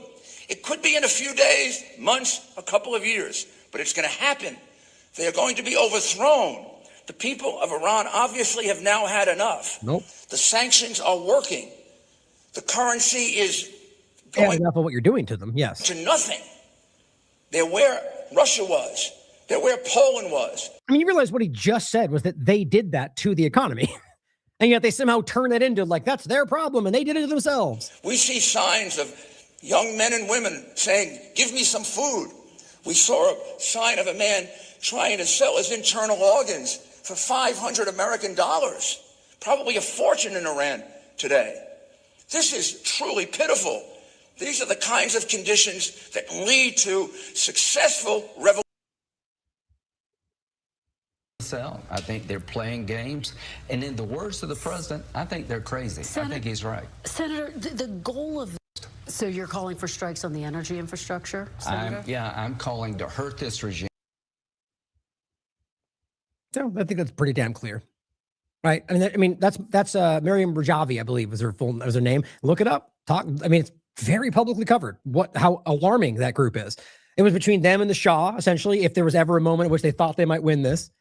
And clearly, these are the people that they were leaning into from some sides of the political spectrum. But overall, there's criminal. What they're talking about is objectively criminal in every possible way. Just because you go, they're bad guys, doesn't mean you can go break the law. That's what our government's done our entire lives. I think they even believe it. As Scott Horton says, worse than a crime. It's completely stupid. Lastly, here's what Lindsey Graham had to say. Whatever the price, we have to pay it. British way of life.